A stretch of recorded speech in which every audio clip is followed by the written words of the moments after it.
Here. I always think we're always here.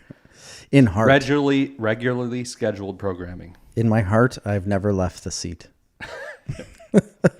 Yes, number 117. It's another week, and we have quite a bit to talk about, Christopher. Do we? Oh, wow. That's good. There's lots of news out there. There's lots of speculation. But what I want to start it off with... In my heart, I've never left the seat. After I fix that. Yes, after your technical difficulties. What I want to talk about first is, have you ever seen two giraffes fight? Do they bang their heads against each other? They got little horns, right? I'm telling you, this is brutal. Really? Oh my gosh. Let me set up the scene for you here, Christopher. Africa. It's a wild place. Yes, the Kalahari. All right? You have That's a desert. I don't think there's a lot of giraffes in the Kalahari. Oh, turns out there's desert giraffe. This blew my mind too. I was watching it before we got here. Never heard of a desert giraffe before. No. Didn't know there was really like anything other than a normal giraffe, right? No, desert giraffe. Wanders and meanders through the desert, finds this sand river. That's what they called it. I believe the guy is British. He's the one who was telling me, narrating it. I believe him.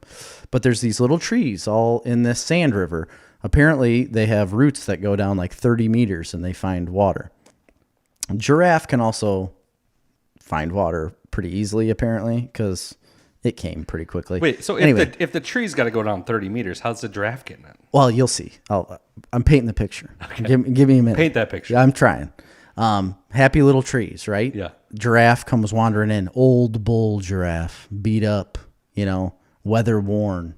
Comes in, starts getting on his tippy toes with his long tongue, eating these leaves. Mm-hmm. And this is what is making him like revive, get strength. This is what he needed. Then all of a sudden in the distance, sweet little mama giraffe comes rolling in, a female. Mm-hmm. They lock eyes, see each other. Old bull, new female. All right. Now we got something going, right? Then all of a sudden, young bull from the distance comes meandering in like, I own this shit. No, buddy. Old bull in town over here eating the leaves. This is his party. This is his, deal. All right. So then they start sizing each other up, eyeing each other. Old bull's a little bit taller, but height isn't a big deal. Okay. Right? You understand. You can tell yourself that, yeah. So they size each other up. They get rump to rump, shoulder to shoulder, standing next to each other, start pushing and shoving. They're not liking each other, right? And then all of a sudden, out of nowhere, necks start flying. Young bull, boom, slams his head into the other guy's neck. Old bull, boom, starts slamming necks. Out of nowhere. A lot of neck slamming. Yeah, a lot of neck slamming going on. Out of nowhere, switch it up. They go face to butt and butt to face and change up tactics, right? I never saw this coming.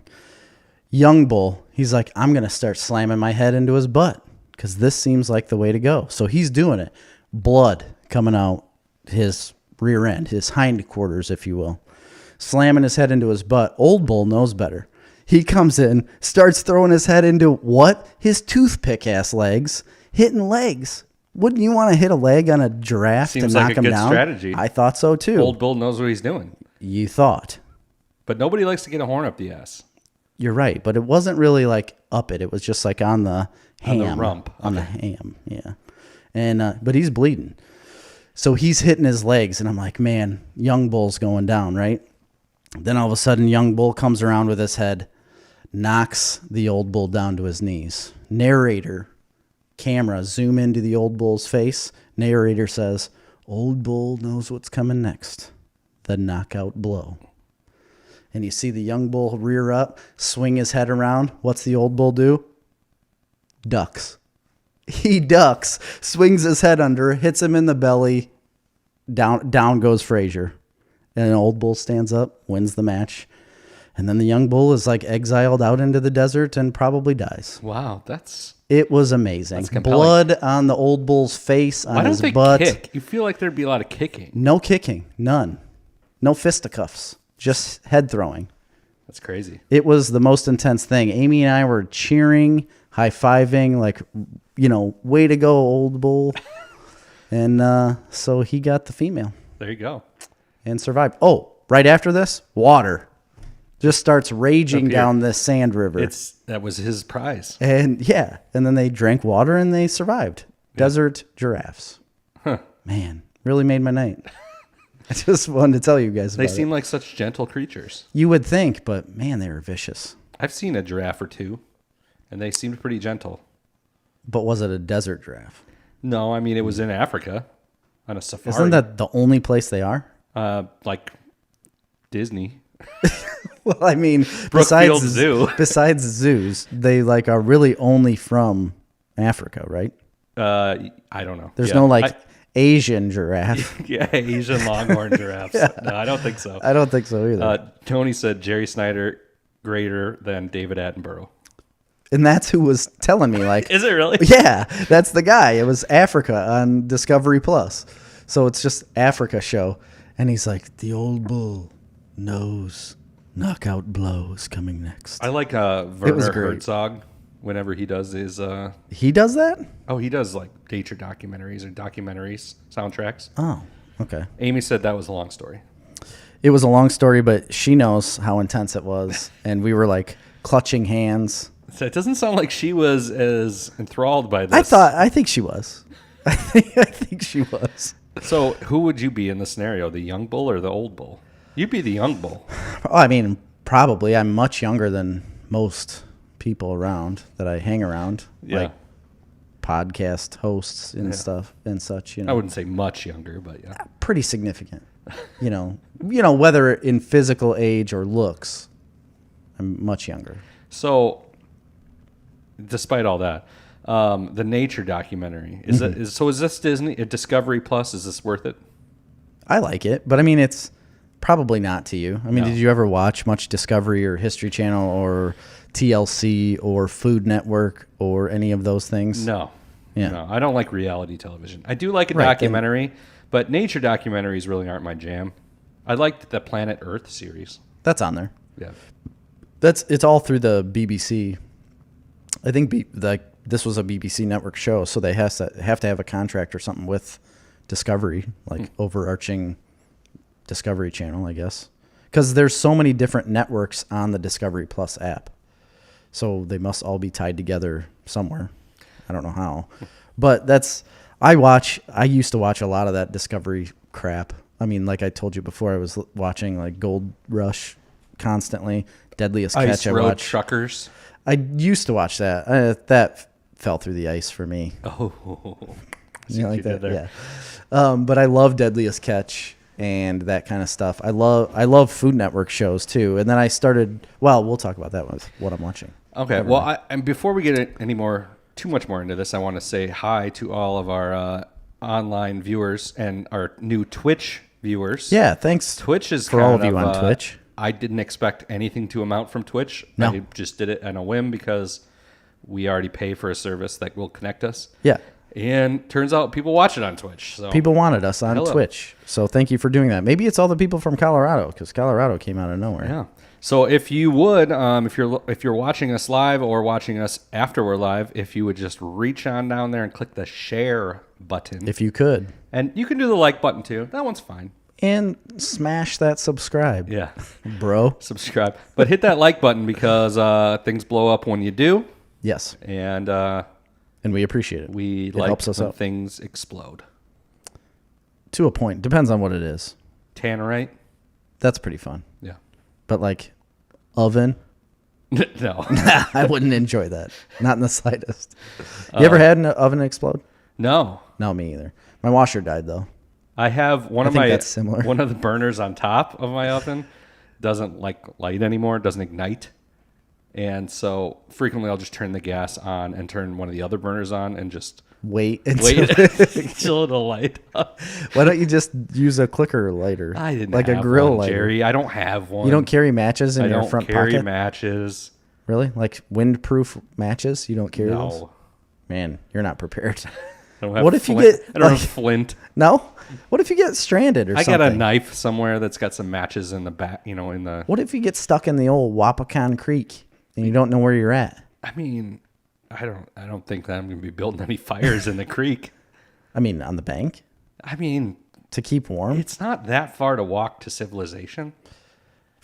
You say that now until you're stuck. Till I'm stuck a half a mile from a house. Well, you don't know. You're lost. You're disoriented. Yeah. You have no idea. You got hit by a falling tree branch. It is a earlier in bit the of a day. valley, so if you got down there and you broke a leg, Right. might- Or like you might that, just have to live there the rest of your life. like that one guy who got stuck in between two rocks, and he had to saw his own arm Oh, off. a rock in a hard place. Yeah, 27 hours. Or something. 127 hours. Is it that long? Something. It's a good movie. That is a solid movie. I don't ever want to watch it. Mr. Jimmy Franco, isn't it James Franco? Yeah, it is. I don't want to watch that because of the real life story of the guy sawing his arm off. I can't do it. Who's better, James Franco or the other one, Dave Franco? Who do you like better? James. Really? Oh yeah, much more. I think Dave Franco is coming up. I don't think so. No? I mean, he had his time. He started coming up. He's a lot less weird. James Franco is very odd. I like the odd. I like the odd part of him. That's why I like him. He's been in so many different things. He's just, I don't know. You just more like that seasoned. Room movie. It's pretty good. It's pretty good. It's so ridiculous. The original movie is so ridiculous that you could make like a parody of it, but it's still ridiculous. exactly like the original movie. It's very good. You should watch it. It's good acting. You know what? I did watch it. Oh, you did? Yeah, I watched it after you suggested it. I watched it. It's not good by any means. Like the movie, The Room, movie itself No. is not good whatsoever, but That movie was pretty good though. it is pretty good. I don't remember like what it's called. Setting it up. I don't remember what it was called either. Now that you say that, but I don't know. James Franco does an incredible job acting as a terrible actor, Yeah. which sounds easier than what you would think. Oh, by the way, before we get into any news, we got a big thing happening, Jerry. Big announcement coming up. Yeah, The third annual installment, if you will. third annual Snarf Madness. Snarf Madness Snarf coming back. Madness is upon us, Jerry. It crept up on me really fast. Best time of the year. It really is. It's so fun. The bracket gets harder and harder every year. The first year we did it, we kind of threw it together, did this bracket. It was really fun. Last year we did it. So the first year we did Marvel movies. That was really fun. Last year we did superheroes, right? And so we were basically bracketing out who we thought would win in a fight, I guess. It was like who I liked better and who Chris Not liked who better. would win in a fight. It was No, like it who was- we liked better as a character. Yes, and we would discuss that. And that was very hard to do. Nolan always. He's like our fact finder, the disaster artist. Disaster artist. Yeah. Thank you, Nolan. And he's quick on the draw. Very much, yeah. Even with the lag, there's like a 30-second delay with your guys' comments and what we're talking about. But man, Nolan, you're on it. It's like you hear us before we say what we're saying. He's in our head. So this year we are doing a big one. This is our, I think, the best bracket we've done. Not necessarily like because I love the superhero one. I love the sci-fi fantasy. I like both those brackets. But this one is so difficult because we are doing video games. The top 64 video games, because there's 64 right off the bat in the first round. And every one on the bracket is good. It's not like in the past where you always had some like, well, that one's a clear loser, or some even sometimes would be like, I don't even know what that is. No, we picked games that were impactful in our lives that we both enjoyed. We both played significantly and put them into a bracket. And I tell you what, we were talking before the show, looking at some of the pairings. Now we use a program that automatically generates their so instead matchups. of ranking them and seeding the bracket like a normal March Madness bracket would be, we don't do that. We run them through a randomizing program. Yep. So we take all the entries and we just hit randomize, and that's what gives us our matchups. So when you see something that it should be a 1 seed seeded against something else that could to you potentially be a 1 seed, that's just the way it happened. That's the way the cookie crumbles. Yeah. And we've debated this over and over because we actually spent a half an hour before the show debating it. We thought maybe we should seed them because I do feel like there are some instances where there's some matchups where some games that are amazing that we love aren't going to get their They're due. due. Yeah. But unfortunately, we came down to it and thought we got to go with the way it is because otherwise we could spend. It would be an eternal. We would be. It would take a very, very long time to seed all of this out and get it the way we think it should go. But then, if you think about that, you're kind of shaping the way the bracket's going to play out then. And we don't want to do that. And I don't want to do that. You don't. And a little inside information here to the listeners. If you're listening to this one and you're going to play the Snarf Madness challenge, I'm telling you right now, this is going to be the most different Chris and I have ever been. Yeah. Now, Chris and I have different tastes on a lot of things, even with the superheroes and with the sci-fi fantasy movies and Marvel and whatnot. But this right here, video games, we are by far the most different. I have a certain type of video game that I've played a lot. You have a certain type of video game that you've played a lot. We've discussed this prior in our top 10 video games. Wasn't it 10 or 10, did we do 15 or 20? Yeah. Top 15 or 20 video games. We ranked them. If you want, go back and listen to that. That could give you a little bit of a heads up because the idea with our bracket challenge, if this is your first time, you aren't ranking a bracket that you like. You're trying to match my bracket or Chris's bracket. There's two winners. There will be two winners. That's how we do this a little different than your classic March Madness.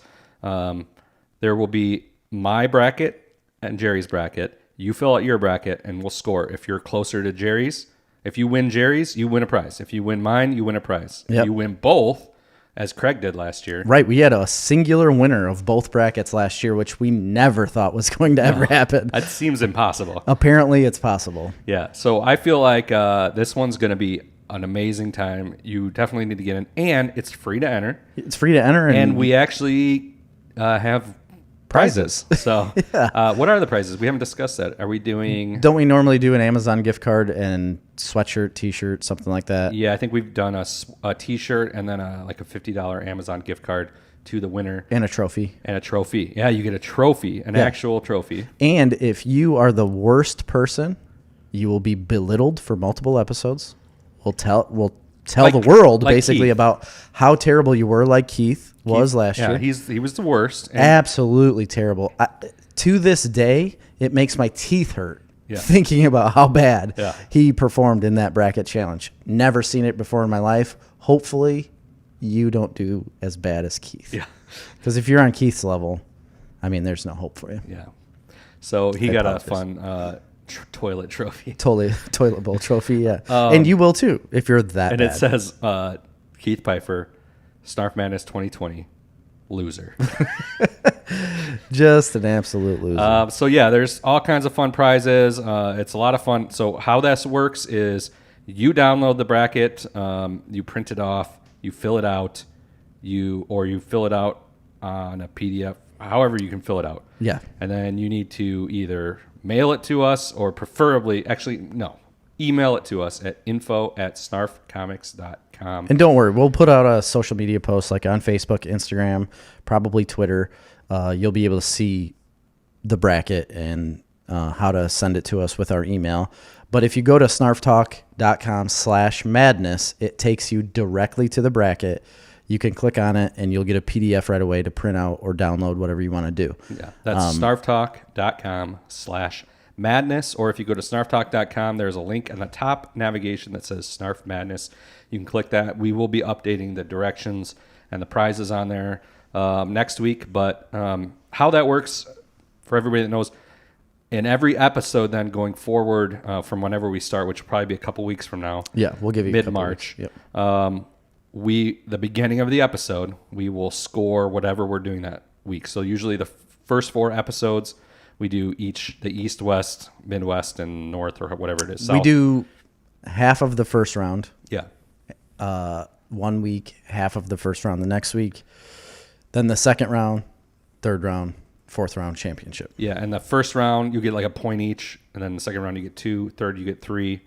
Fourth, you get it goes up from there. We'll post all that. But yeah, I thought it went 1, 2, 4, 6. Yes, I think 1, 2, 4, 6, 10. Yeah, I think, something like that. So yeah, check it out right now. snarftalk.com/madness. Get your bracket. Start filling it out. Get it sent in. And remember, super excited about it. You want to match Jerry's bracket. This is not what you think. This is all the only people that are important in this world is me and Jerry. It's a very selfish bracket challenge, right? It's just me and Chris.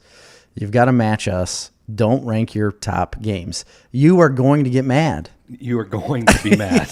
You're going to be so mad at what I pick because first of all, I don't even know what I'm going to pick as of yet, but I've seen some of the matchups already, and I'm pissed. I'm pissed at myself for what I'm going to pick on some of these. It's going to be tough, really, really tough, and super fun. So I hope you guys can join us. So if you want to listen back to that episode, the video game episode, you might get some insight. If you're a listener, you probably know what we're going to pick or close. So CJ said Oregon Trail.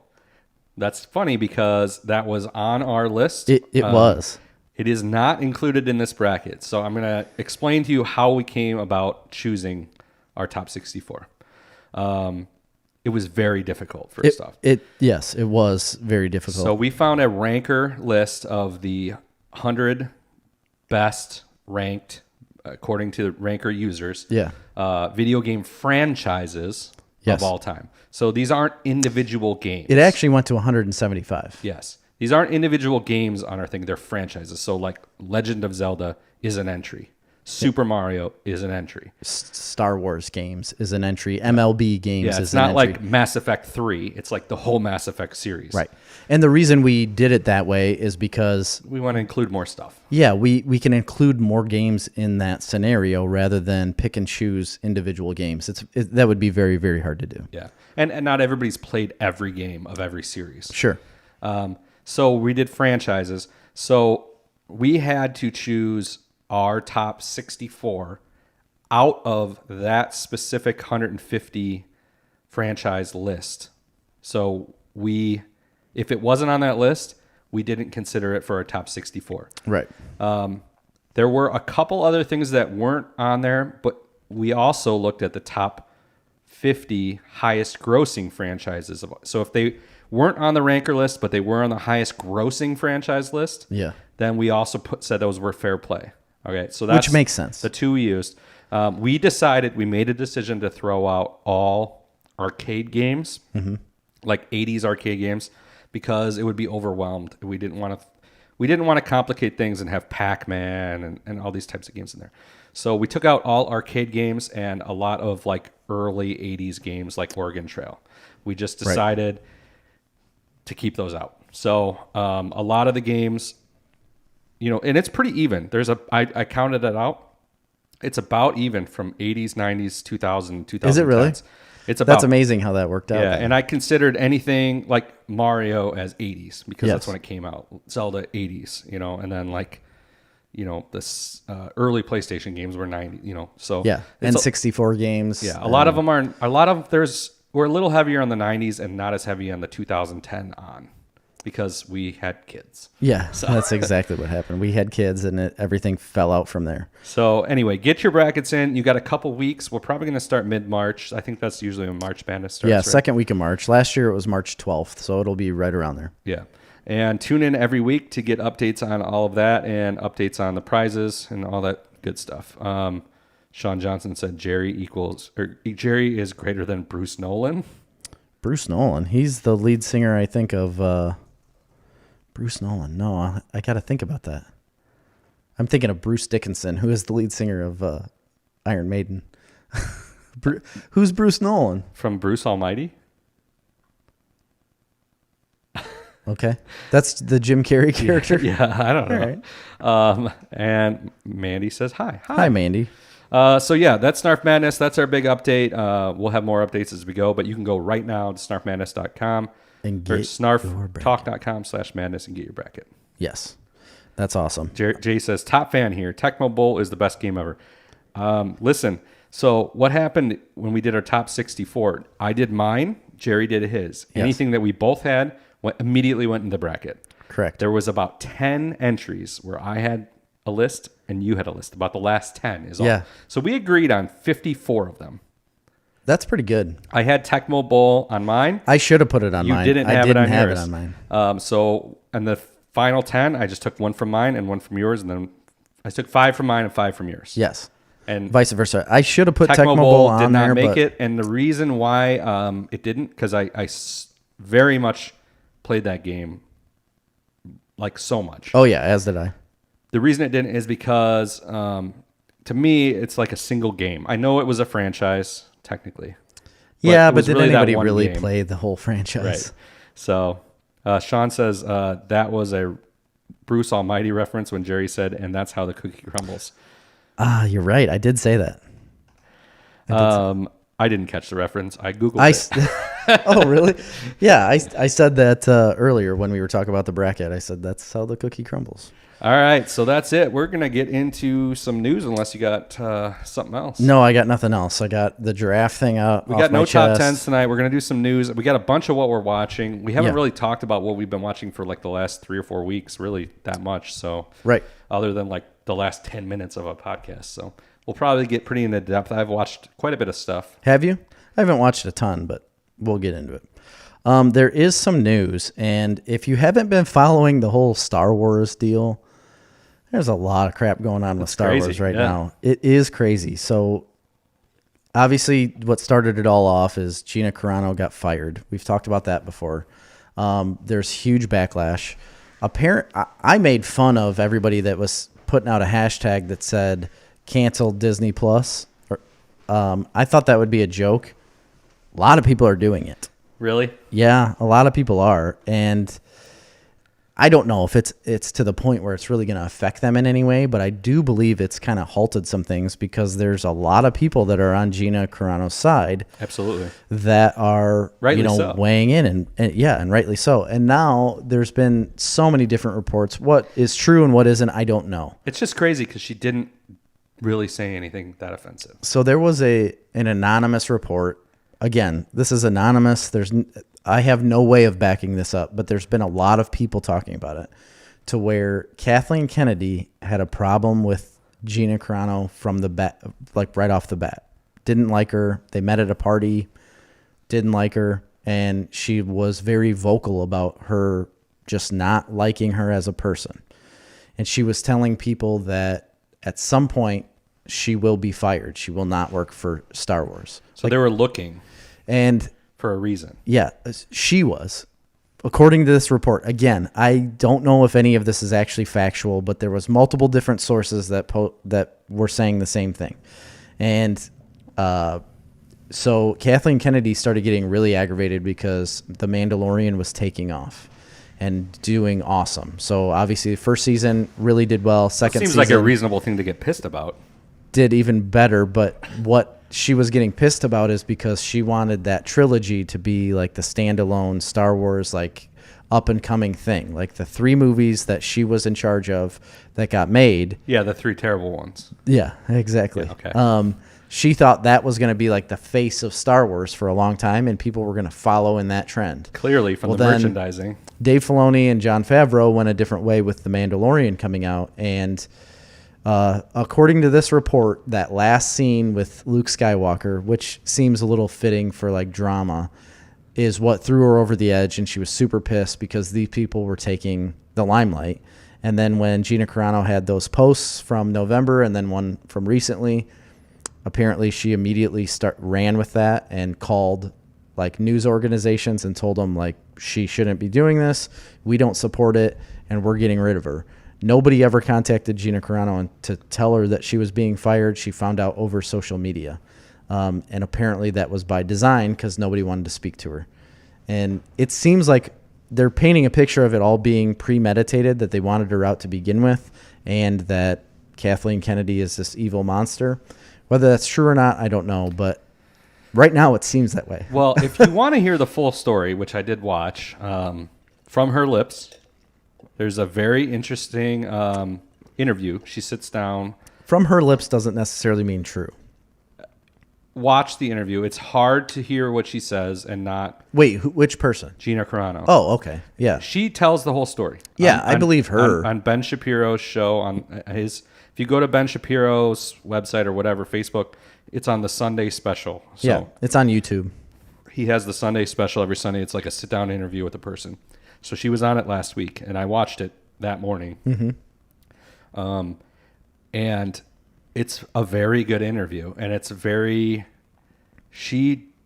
you really get the sense that she is not a bad person. Like, she is a legit, like, pretty good person. Like, I hear her speak. Assume she was bad. No, but you hear her.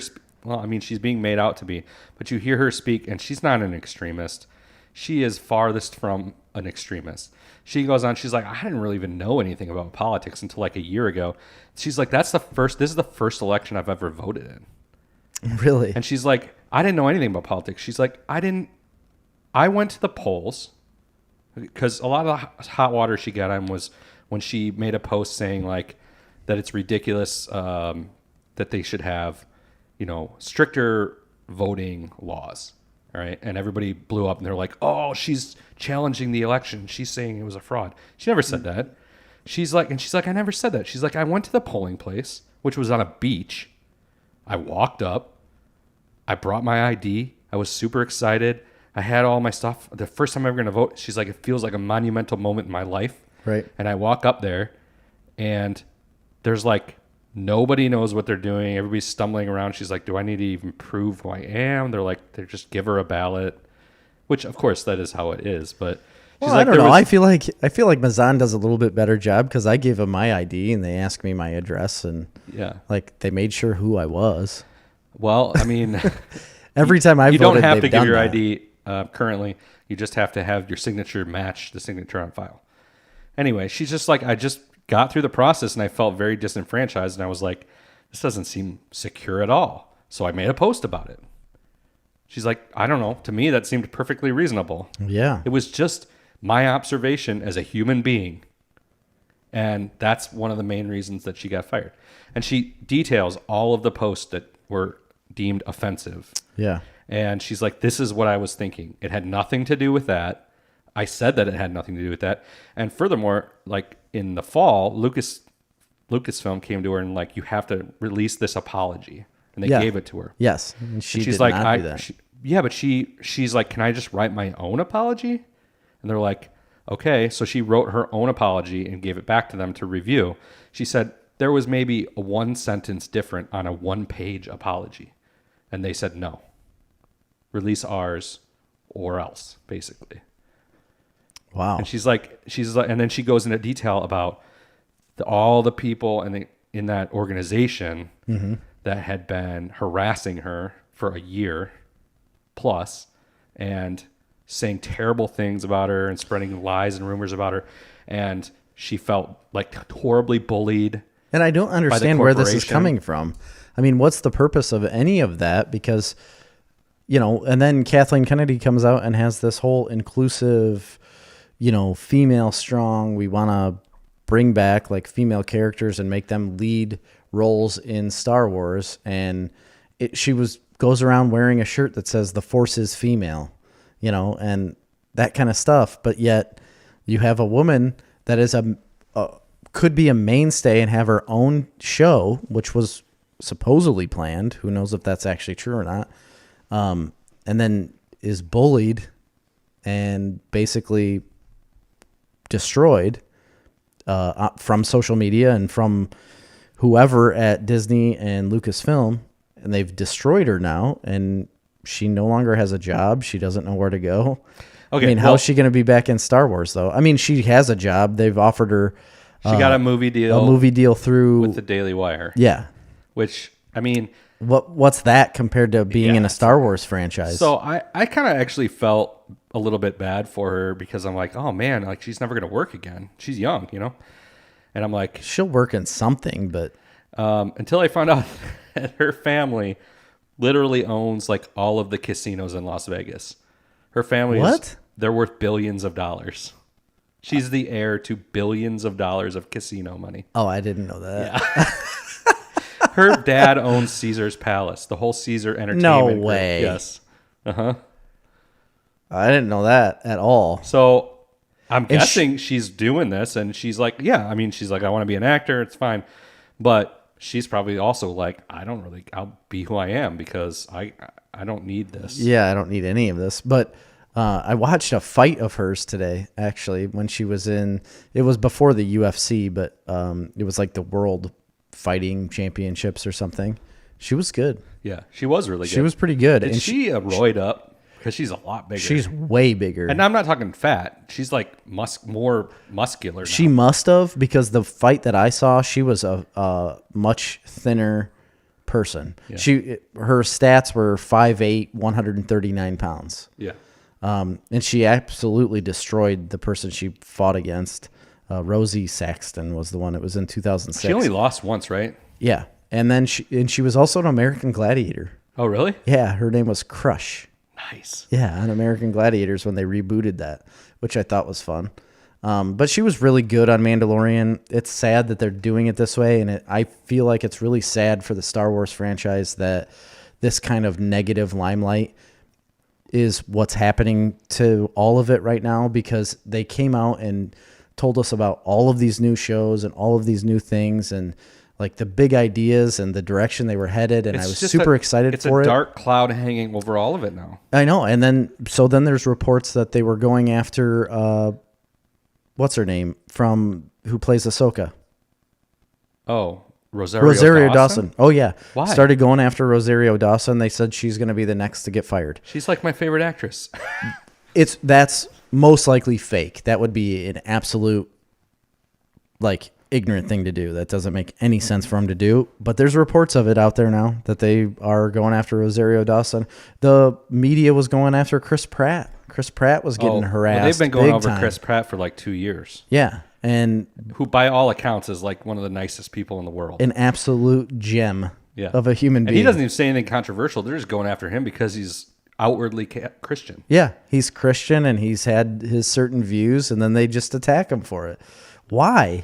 Let him be himself. All of this inclusiveness and be who you want to be doesn't seem... Be who you want to be as long as you be what I want you to be. Yes, that's exactly what it is. That's what it is. There.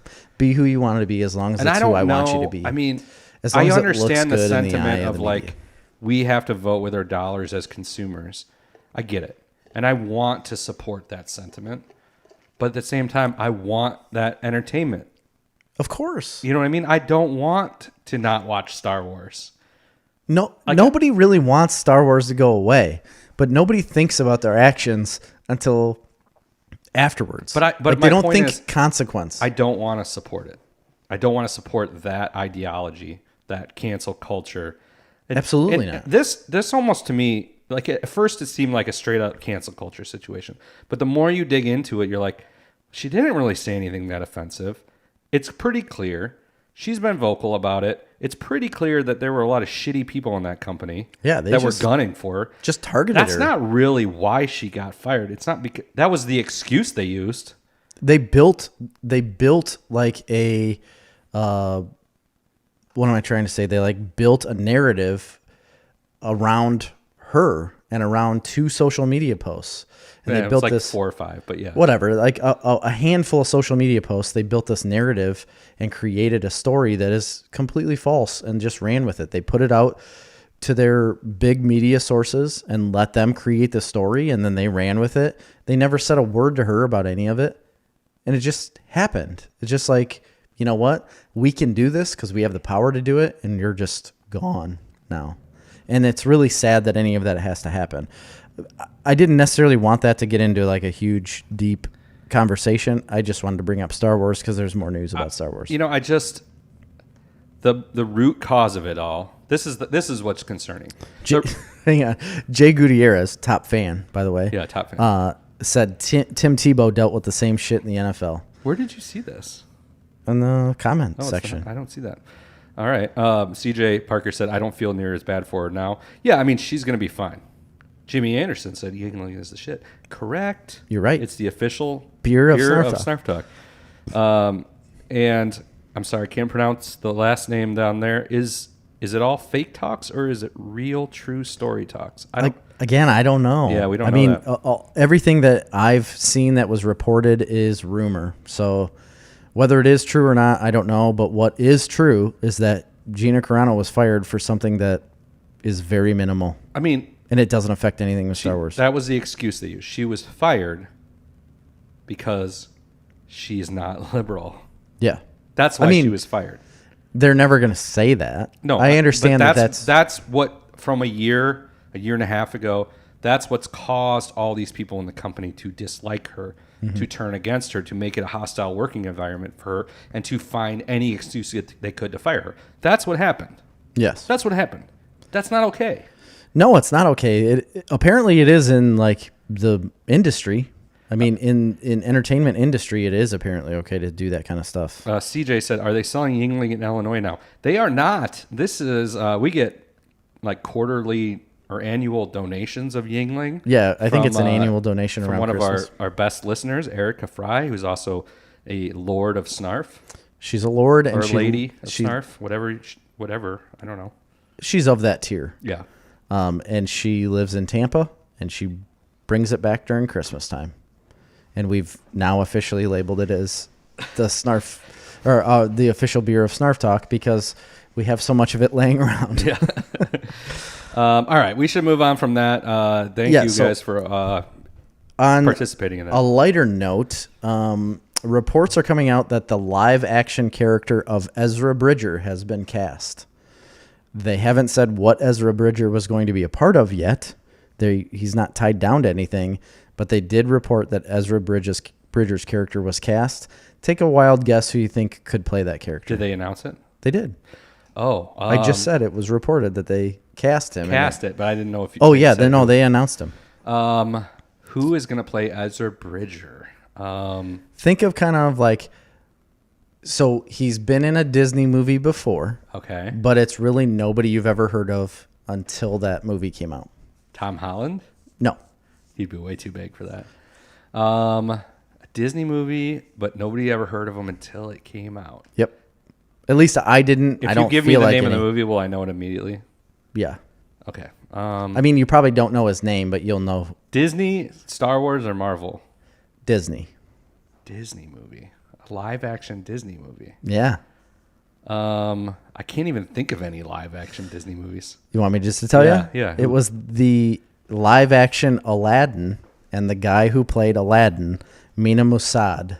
Okay, I don't even remember who that is. So he's the guy who played Aladdin in the live-action Aladdin, and he's playing Ezra Bridger. Okay. And if you look at him, look it up with an Ezra Bridger next to him, like long hair, even short hair, I see it.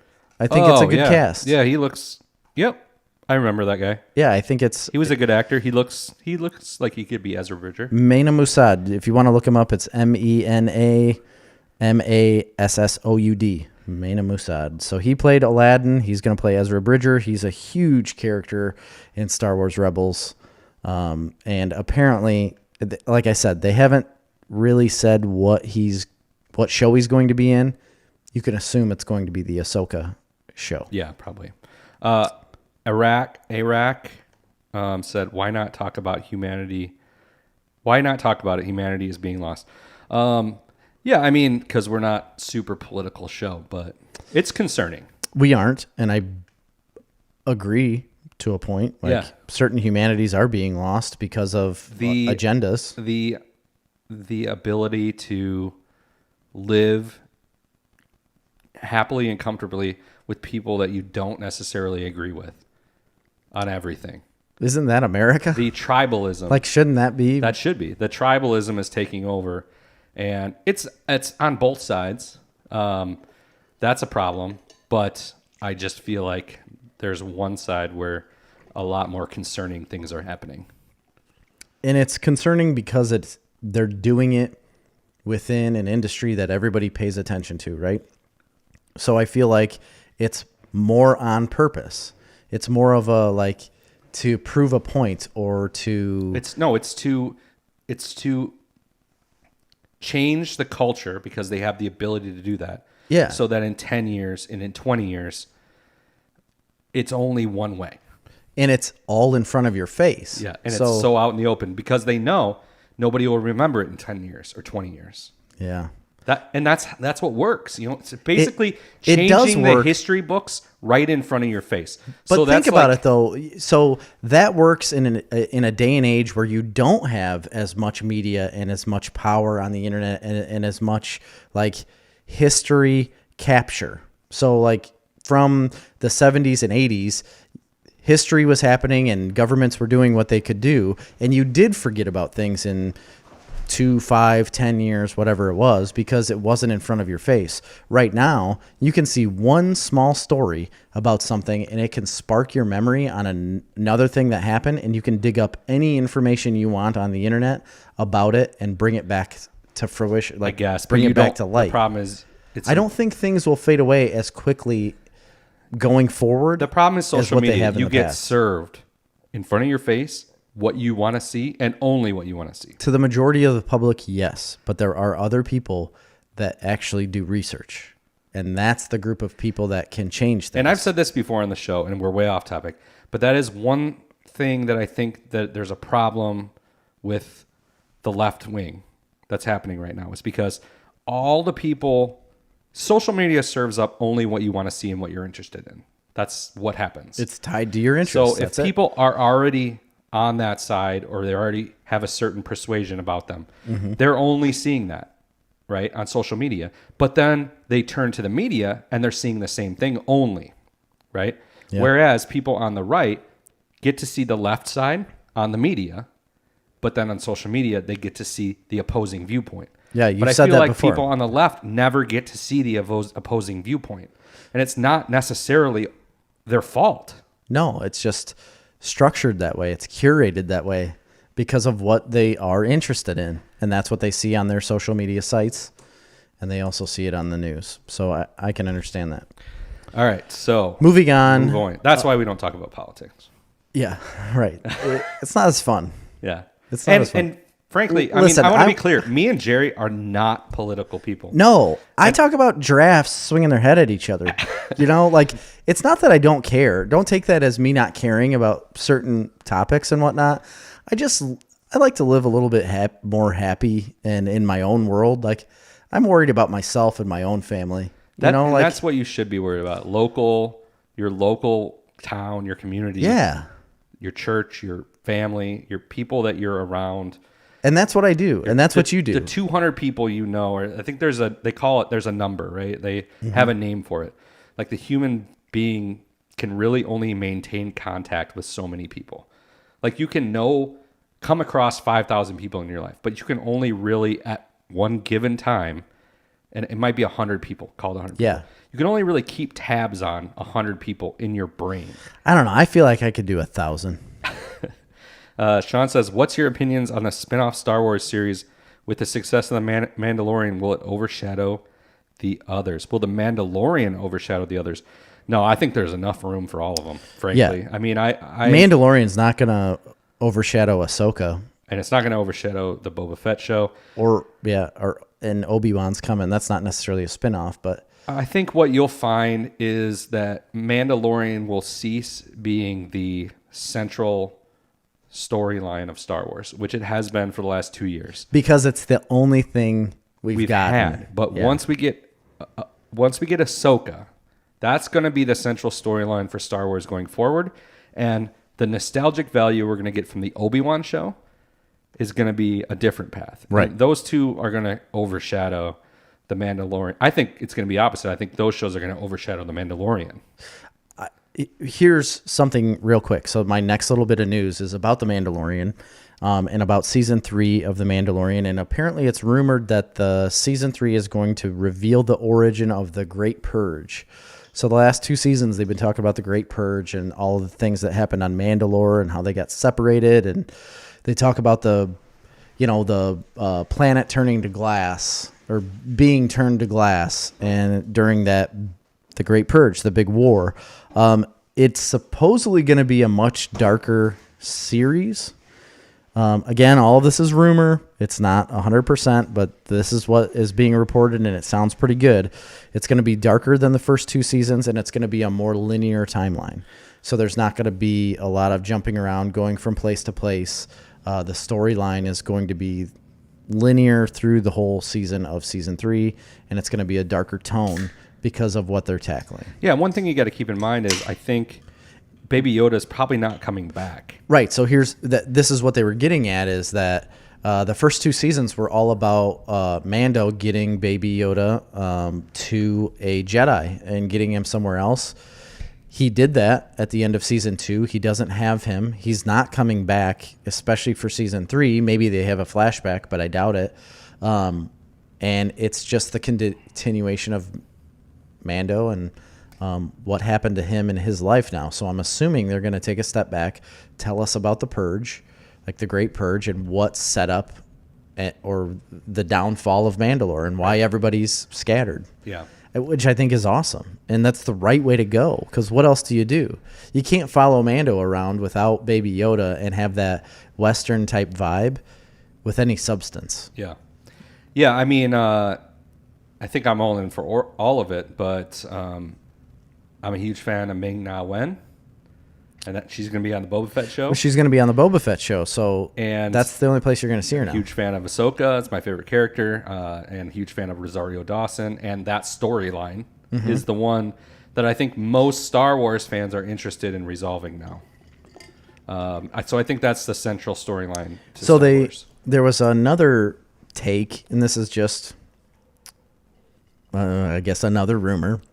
I'm full of rumors, but they were talking about how Mara Jade is going to enter into all of these timelines, like enter into these series because of the Boba Fett show.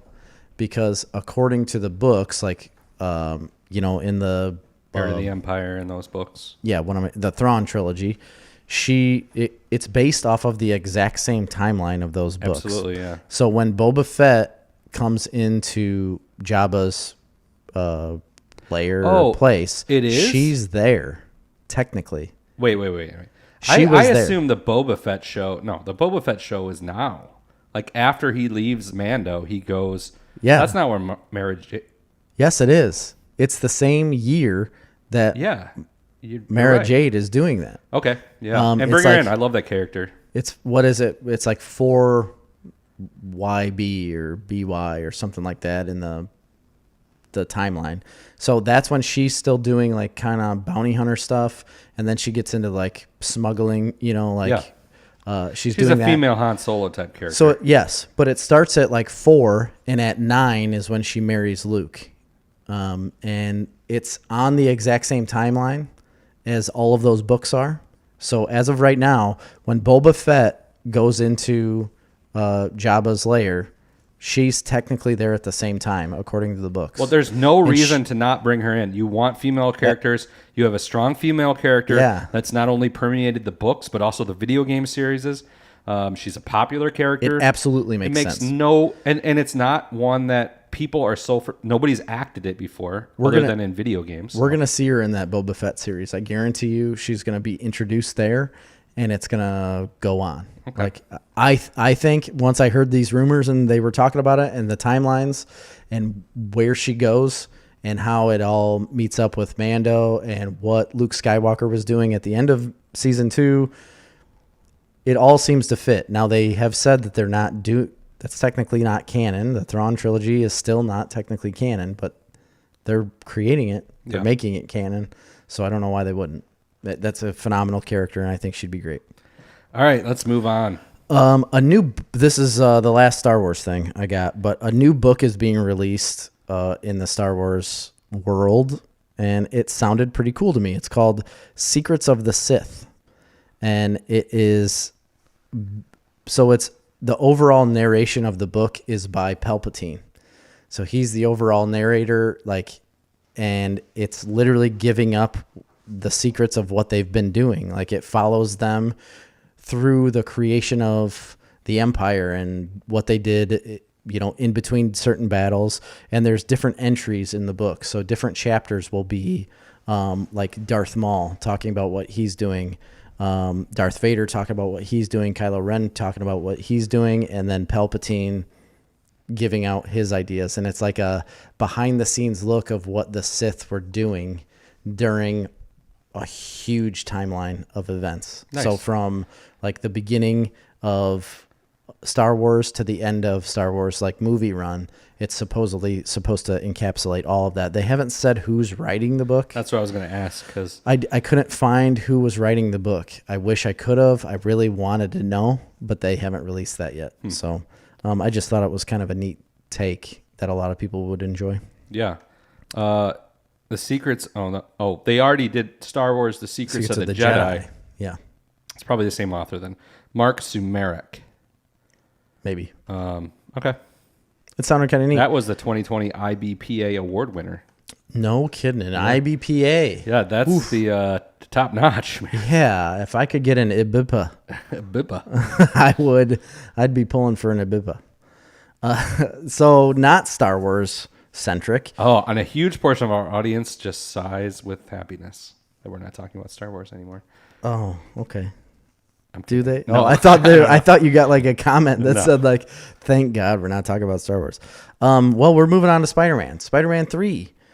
Have you seen what was happening over the last few days? I saw it got a name. It did, but they were tricking everyone. They were trolling people. So for one whole day, which was on Tuesday of this last week, what was that date? The 22nd Doesn't matter. or 23rd. Yeah. Tom Holland came out on Twitter and posted like, "Hey, like glad you guys are all following along with Spider-Man 3. We got a new name, or like the name has been released and they let me do it, and it's called Spider-Man," and they had a whole like graphic and everything. Spider-Man Phone Home. He posted that. And everybody like blew up right away on Twitter, like, "Spider-Man Phone Home, like, is it a Steven Spielberg callback? Like, what's going on?" And then That'd be a good name. 10 minutes later, Zendaya comes out, the Mary Jane of the series, and she posts on Twitter, "Hey guys, we're excited to announce the new name of Spider-Man 3, and it's going to be called Spider-Man Home Slice."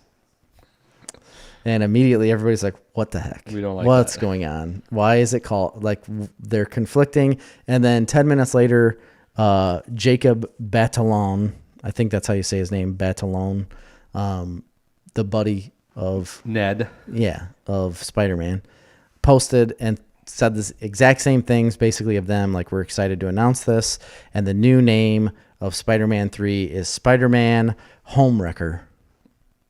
And everybody's like, "What the F is going on?" So huge talk across the internet of what they were doing. Obviously, everybody knew that they were kind of trolling us and just joking around. Nobody knew when anything was going to come out of a real name, though. The very next day, they put out a 30-second teaser, and it's a video of Tom Holland coming out of a boardroom, basically. And he comes out and slams the door, and Zendaya and that Jacob guy are standing there. And he says, "Oh, they gave me another fake name again, I think." And they're like, "Yeah, well, we kind of figured." He's like, "What do you mean? Why would you figure that they'd give me a fake name?" They're like, "Well, you spoil everything." Yeah. He's like, "No, I don't. Give me one example of where I've spoiled anything." They're like, "Well, the name of the last movie you spoiled." He's like, "Oh, okay. Well, so you're going to hold that against me." And they have this conversation walking down a hallway, and then they turn a corner, and on a dry erase board in the corner is the name, which is now Spider-Man No Way Home. So Spider-Man 3 is officially titled No Way Home. Yeah. And on this dry erase board, I like that dry erase board. It was cool. Yeah, if you zoom in onto the dry erase board, it has so many different little callbacks and maybe hints to the future and different things, but there's a lot of different names. All the names that they put out on Twitter are on the dry erase board and like crossed out, and reasons as to why you can't use it. And they put with the Spider-Man Phone Home, they're like, they crossed it out and they're like, "We'll get sued." Underneath of it. But there's a lot of little fun things, but I think that's awesome. I am so excited for this movie. Yeah, and it comes out this year. I posted on our social media. In December, I think. December 17th, they have it. Yeah. It's the very last. I posted on social media about the 4 or 5 movies that the MCU are going to release in 2021, and it's the very last one. I was excited to see that's being released, but I was disappointed to think, like, I have to wait almost a year now. Yeah, but in the meantime, you're going to get Black Widow and Shang-Chi, which I'm excited for both of those. And Eternals. Which I don't know anything about. So I don't really either, but I'm kind of excited about it with the people that are in it. Yeah. Your boy's in it. Kumail. Yeah, Nanjiani. Kumail Nanjiani. He's ripped. Love that dude. He's hilarious. I think it's awesome. I think that'll be really podcast. Cool. Jay said Star Wars is superior to Spider-Man. Pivot back to Star Wars. Can't do it. We've cut that anchor loose. Yeah, we've crested that hill, Jay. Star Wars is in the back burner. There's too much to talk about with Star Wars because it's just a hot topic issue right now. It is. But not in a good way. I hope they rehire Gina Carano. That's going to be amazing if they do that. Man, I don't see that coming. But isn't Kathleen Kennedy losing her job? Well, I thought she was, but she keeps hanging in there, and she's still there. And those rumors I was talking about earlier, they said that people were actively trying to get her fired or to get her removed, but Disney is not doing it. Yeah, I just wonder if Jon Favreau, if he's got a problem with her, because I doubt it. Well, there's been talk that he does, but I think it's just like clickbait stuff that I had seen. All right, now we're moving on. Yeah. Last little tidbit. This is the last little piece of news that I have. It's kind of fun. It's a little bit different. So you know a guy named Kelsey Grammer, right? And I don't know what to do with those tossed salads and scrambled eggs. We're calling again. Dun, dun, dun. I love. He's also Beast. He was Beast. Yeah, he was Beast. I forgot that he was Beast. A weird turn of events. That's crazy. Well, it turns out Kelsey Grammer confirmed that he's going to reprise the role as Dr. Frasier Crane. What? In a new Frasier reboot series coming to Paramount Plus, which is the rebranding of CBS All Access. Yes, right. CBS All Access is being rebranded to Paramount Plus as of March 4th. Coming up in a couple days. Loved Frasier. I absolutely loved Frasier. So they're rebooting all these old shows, right? They did the most recent one. I think they did Murphy Brown. They did? Yeah. And I don't remember. It failed miserably. I was a huge fan of the first Murphy Brown. And we used to watch it at home. They did the reboot, and it was so political. That's rough. It was so ridiculously political, and it just failed immediately. Really? Yeah. But they did Roseanne. Obviously, we know how that turned out. Yeah. But The Connors is actually a really popular show, so I think. So they're redoing all these shows. It's just a matter of time till they do Home Improvement with Tim Allen. Guaranteed it's coming. Well, they are doing a Tool Time series with Tim Allen. But isn't it a documentary? No. Oh, I thought it was going to be like a reality show. It is like a reality show where they're having people build things. Yeah. So Tim Allen and the guy who played Al Borland are the hosts. Richard Kind? Yes. Man, I'm good. Man, you're good. You're so good. You have all those knowledges in your brain. But you can tell that they filmed it during. It's definitely not Richard Kind. Richard Kind is that guy who's in everything. That narrows it down. You'd have to look him up. He's got a big mouth. Okay. He's got. What was he in? Oh man, he's in everything. He was the little elephant dude from Inside Out. Bing Bong or whatever. Oh, I do know who you're talking about. Yes, he's got like a terrible comb over. Yeah. Yeah, I know who you're talking about. I didn't know that was his name. Richard Karn? What's that guy's name? Karn. It's Richard Karn. Karn, yeah. Yeah. That's what it is. All right. So, yeah, they are doing that, but you can tell they filmed it during COVID because they're all on like a Zoom call, basically, when they're like talking about what they need to do. And then, so the Zoom call, but then they have individual filming crews for these people, but it's just, they have to build things. Yeah. I don't know if they're going to do an actual home improvement show, but that's not what we're talking about. Frasier is coming back, and I honestly don't hate this idea. No. I think it's phenomenal. But the old guy's got to be dead, right? The dad? I think he did pass away. And the dog is definitely gone. They can get a replacement dog. You can't get a replacement dad in the show. Is Niles still alive? He is. I don't know whether he's coming back or not. I just saw the Kelsey Grammer report, but what I thought was kind of neat. So this show aired for 11 seasons from 93 to 2004, which I didn't realize. I didn't realize it went that long. It went till 2004. I definitely wasn't watching it in 2004. Neither was I. That was my junior year of high school. You were what, like in undergrad something? Or I was like a junior in college. Yeah. It went that long, but Kelsey Grammer won 37 Emmy Awards during the time of this show. Was some from Cheers, though? No, for Frasier. How? This is the report. During the seasons, he won 37 awards. Isn't that incredible? Yeah, no, I mean, the way the report read said that Kelsey Grammer won 37 Emmys. Now, he's probably won Emmys for other things. The way I think about it is that they meant Frasier, the show, won 37 Emmys. Probably. But it said Kelsey Grammer won 37 Emmys on the show. Well, anyway, I'm excited. I will watch it. I have Paramount Plus or CBS All Access. I was just thinking about canceling it. Paramount Plus right now has a 50% off deal if you buy an annual subscription. Sean Johnson did say Richard Karn. He threw it out there like 1 minute ago. Why do you keep clicking the audio off? I'm not doing it. It's doing it automatically. Okay. And then there is no word as to whether his supporting cast members will join him in the new series, meaning the future of Fraser's brother Niles, played by David Hyde Pierce, and Jane Leaves Daphne remains unclear. Well, I'm going to watch it. Yep. They were talking about rebooting the show in 2018. And then nobody said anything. It kind of like went away. And now they brought it back, and he said, I'm absolutely doing this. So I'm excited. He's a phenomenal actor. They're also doing the next Quiet Place movie, and the next Mission Impossible movie will come on Paramount Plus. Really? Yep.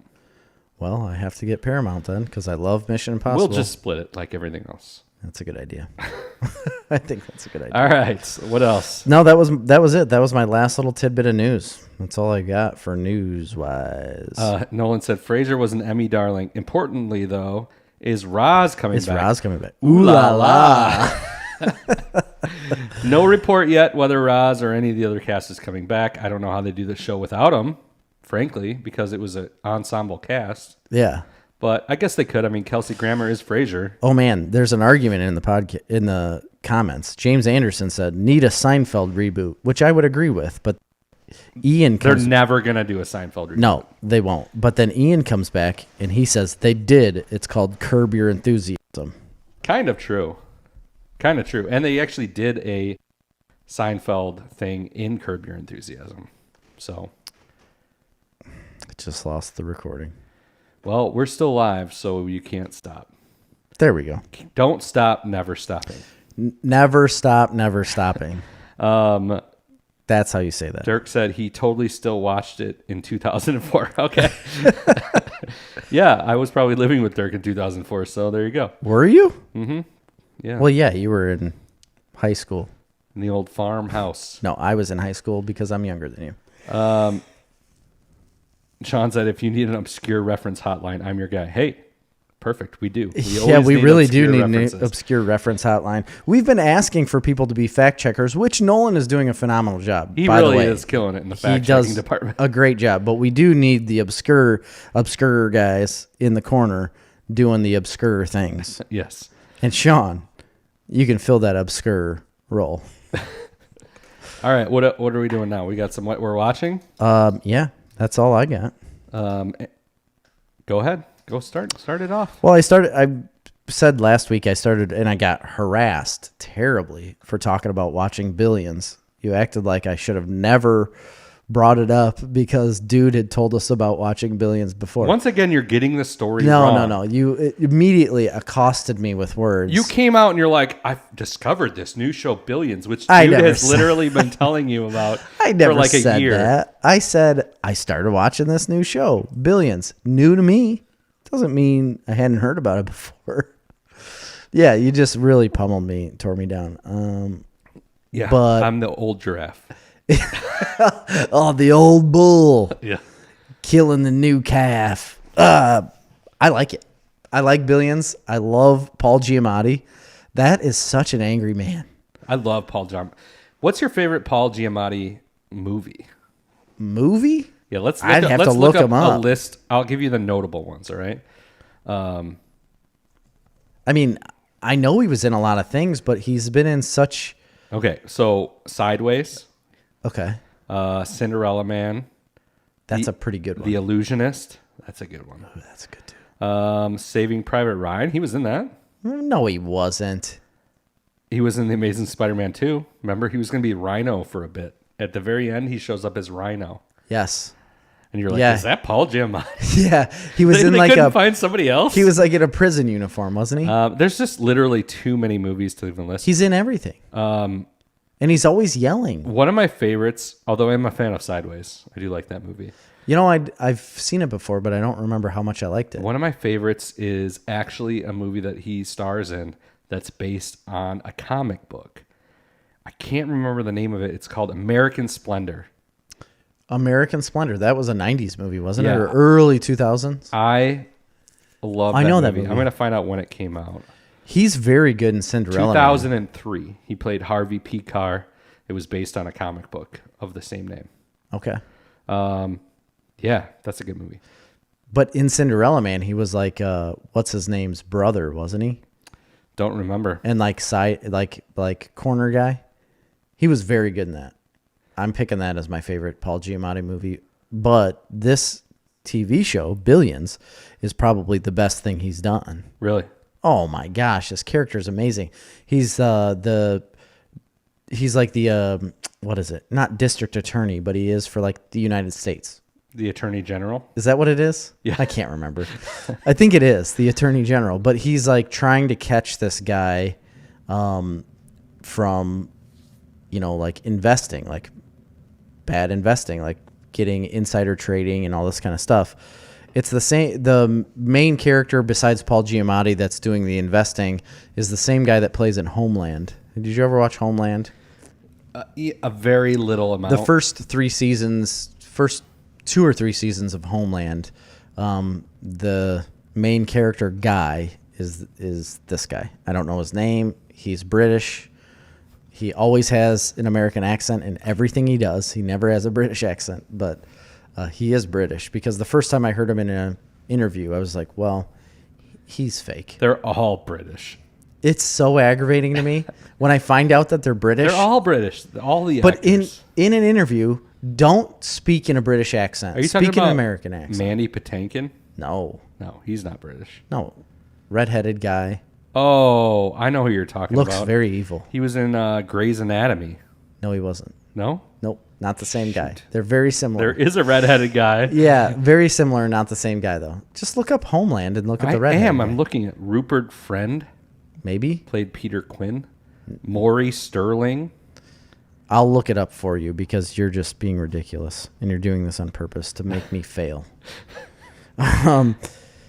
But Billions is very interesting. It's very like on edge all the time. You think people are like gonna catch you, like they're gonna catch him, but then they don't catch him. Damian Lewis.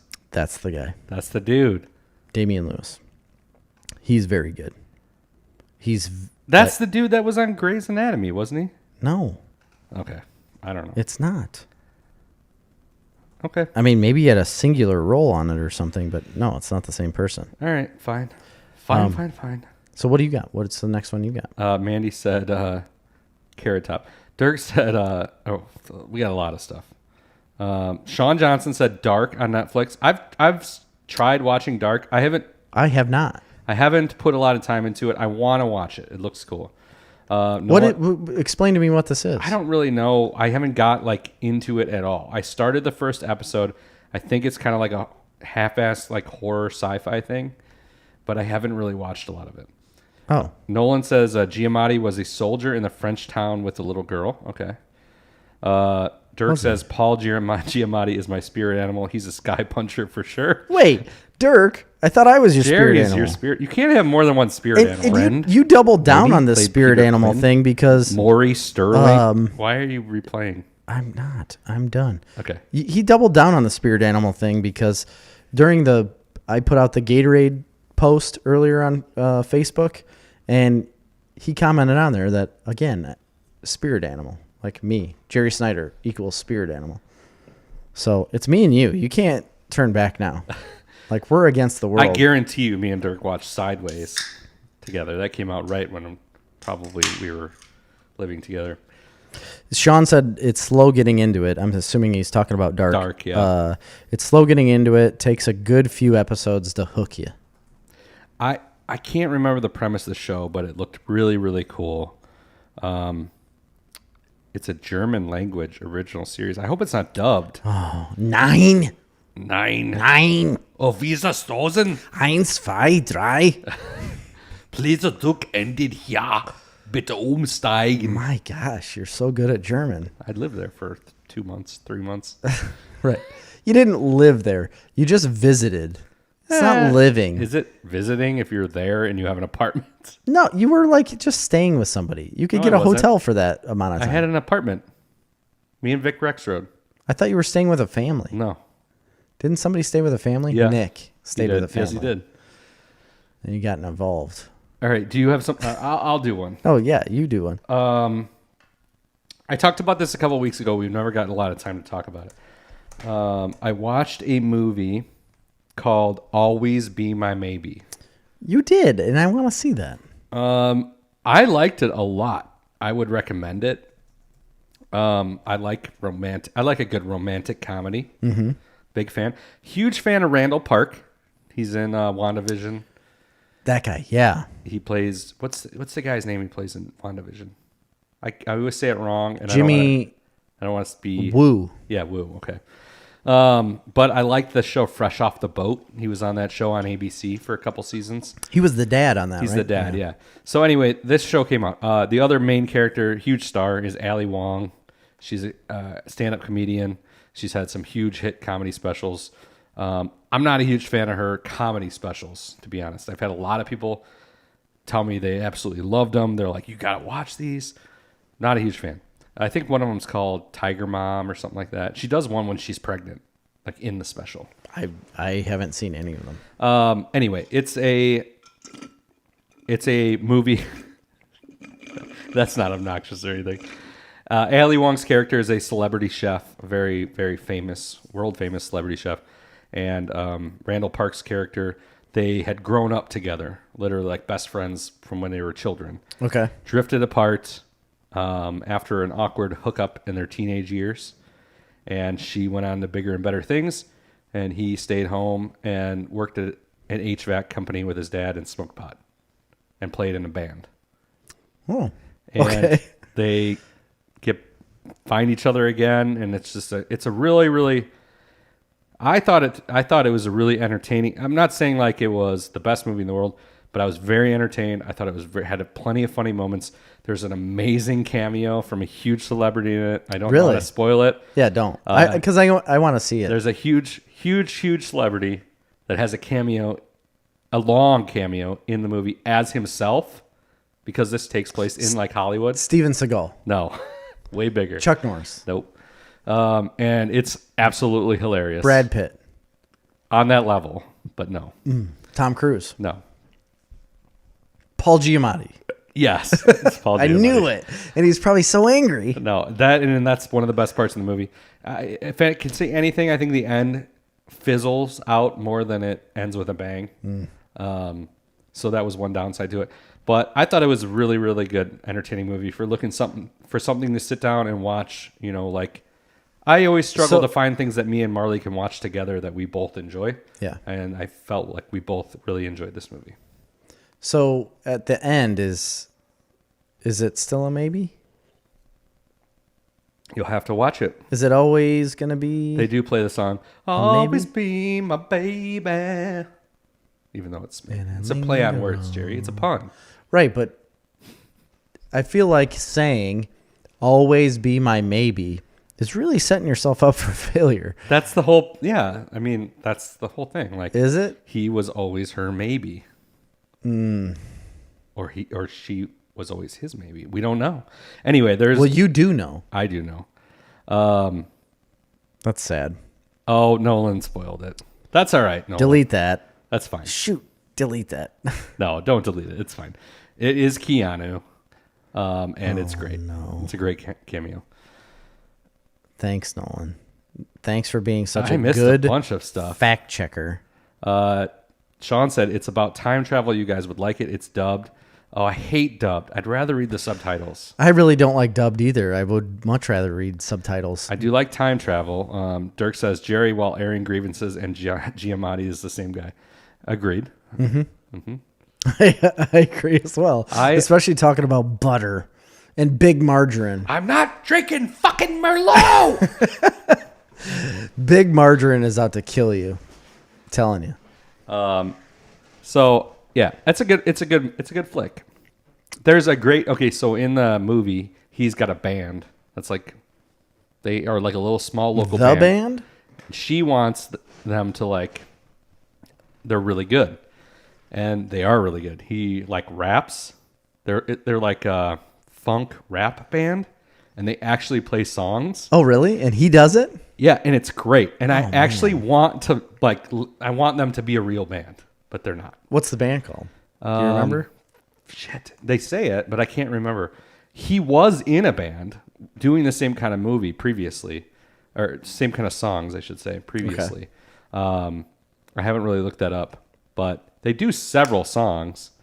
One of them is called, I don't know, I'm not going to tell you. No, that's fine. It's great. It's a good movie. It's not great, but it's an entertaining enough movie that I enjoyed it. And you know what? It filled your time. I like, I've been getting back into the movie game. We've been so focused on like series and shows. I know. There's something to be said for a story that starts and ends. And the problem is a lot of times it's not done in a satisfying way. But, you know, when you can get something that starts and ends and it's satisfying, there's something to that. Well, listen, the whole reason why we've been in this like series run for the last year is because of a thing called COVID, Chris.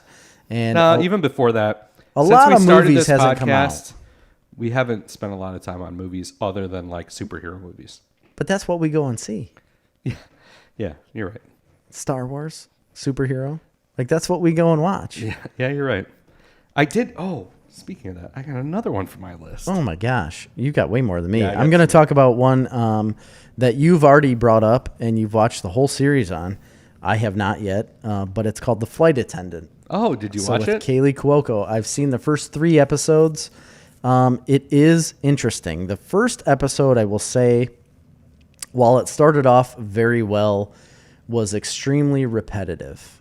In a way, like she, was just nervous and tormented by what had happened in her life at that point, and she was like running from things, kind of, and I don't know. It just seemed like the same scene over and over again to me for the first episode. So the first episode, I wasn't necessarily bought in, right? But once I watched the second and got into the third, like you had talked about, Kaylee Cuoco is a very, very good actress. Yeah. And things change. I'm not going to spoil it because I can't really spoil anything at this point. I'm only 3 episodes in. I think there's 8 or 10. It's not that long. It's not very long. I think there's only 8. But I'm intrigued. I've got kind of a buy-in to it.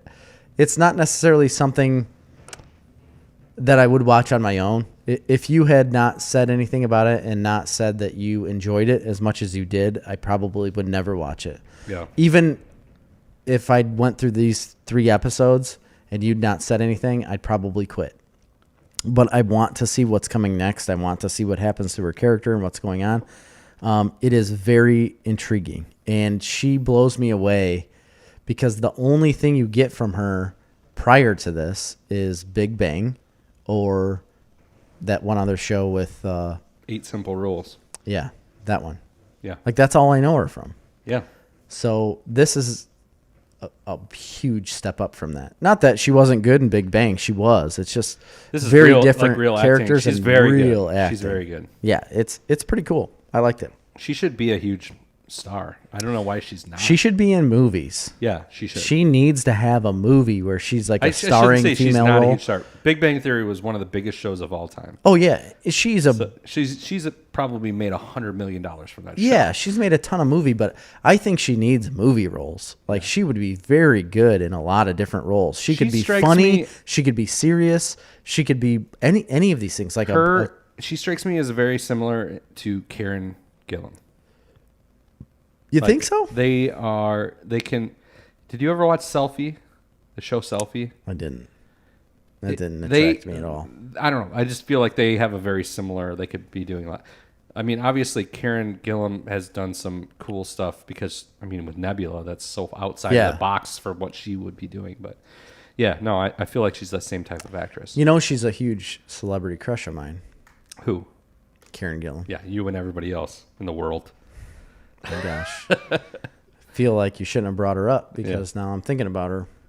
Okay. What could be, you know? Yeah. I'm happily married, by the way. I have no, you know. All right. Do you got more on that? No, that's all. It's very good. I'm only 3 episodes in, so I don't have much to say besides I'm going to continue to watch it, and Kaylee Cuoco is good. I'll jump into the next one. I went to the movie theater. You did? Yes, finally. Oh, my gosh. What an experience. A weird experience. They gave me the wrong ticket and the wrong theater number. So we went into the wrong theater with the entire family, sat through all of the previews, and the movie started. Wrong movie. Can you tell me what theater this was? Morris. That's your first mistake. So we left there and then went in the right theater when the movie had already started. So that was annoying. So that was like 20 minutes worth of... Oh, yeah, at least. But you were probably late. You're kind of a late family. No, I'm never late. Tell the truth. We were 15 minutes early. Earlier than the previews? No, yeah, earlier than that movie was scheduled, yes. Yeah.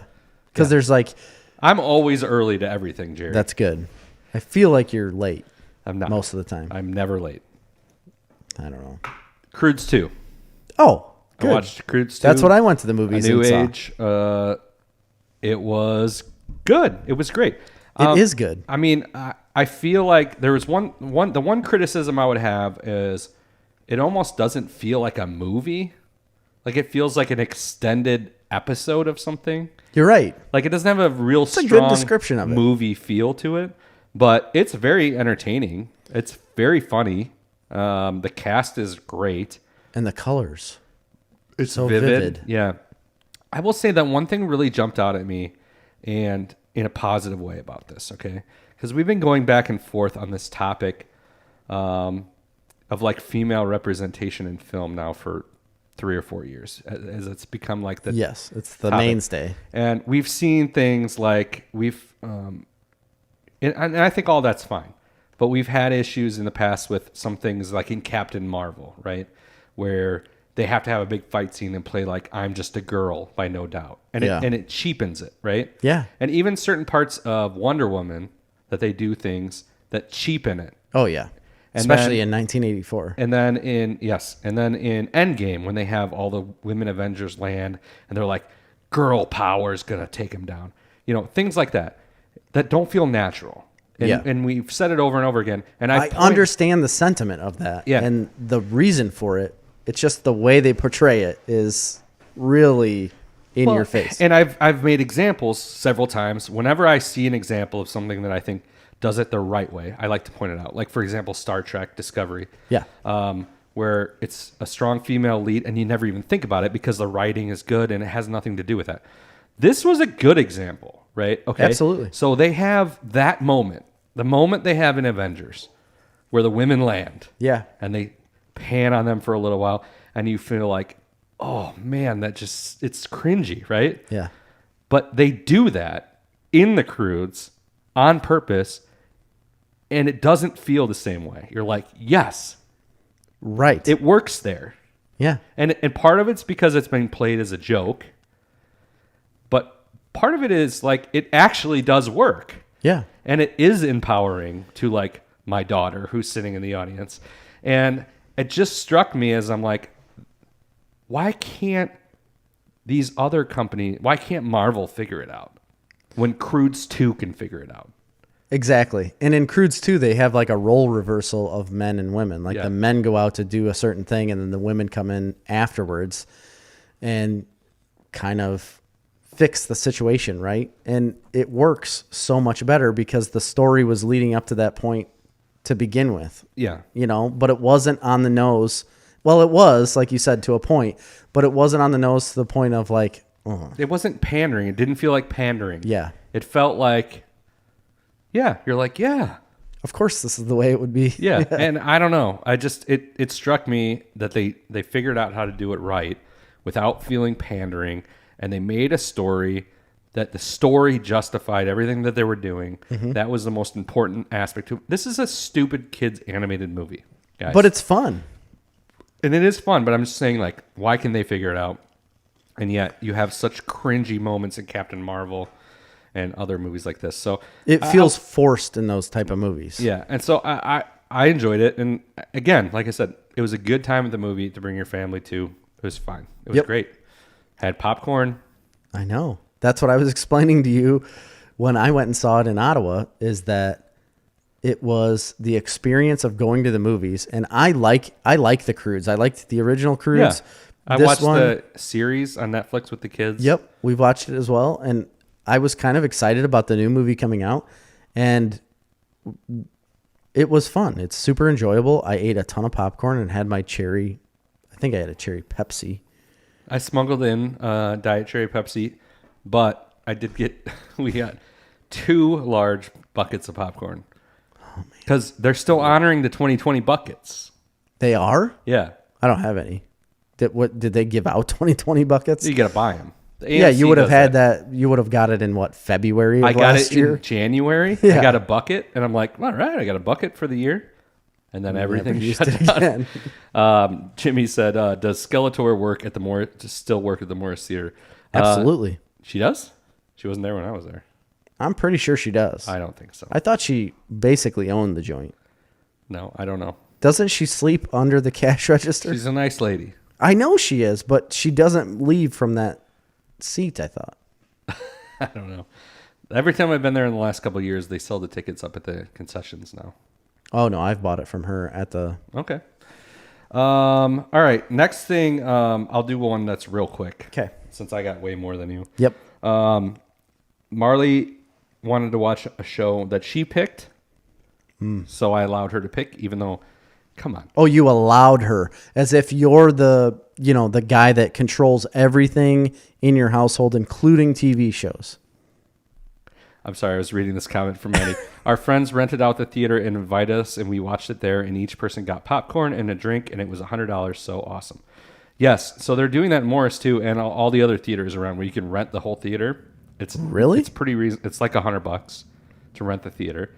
They're also renting out the theaters if you want to play video games with your friends. So you can play Mario Kart or something that at the movie theater. Yes, absolutely, you can do it. And Morris, that's pretty cool. And we should do that with the kids. Yeah. Play Fortnite on the big screen. I would do that. Yeah. That one's going to be tough, though, because it's not really a multiplayer game. I don't even like Fortnite, but I'd play it. What was I talking about? Oh, you were talking about...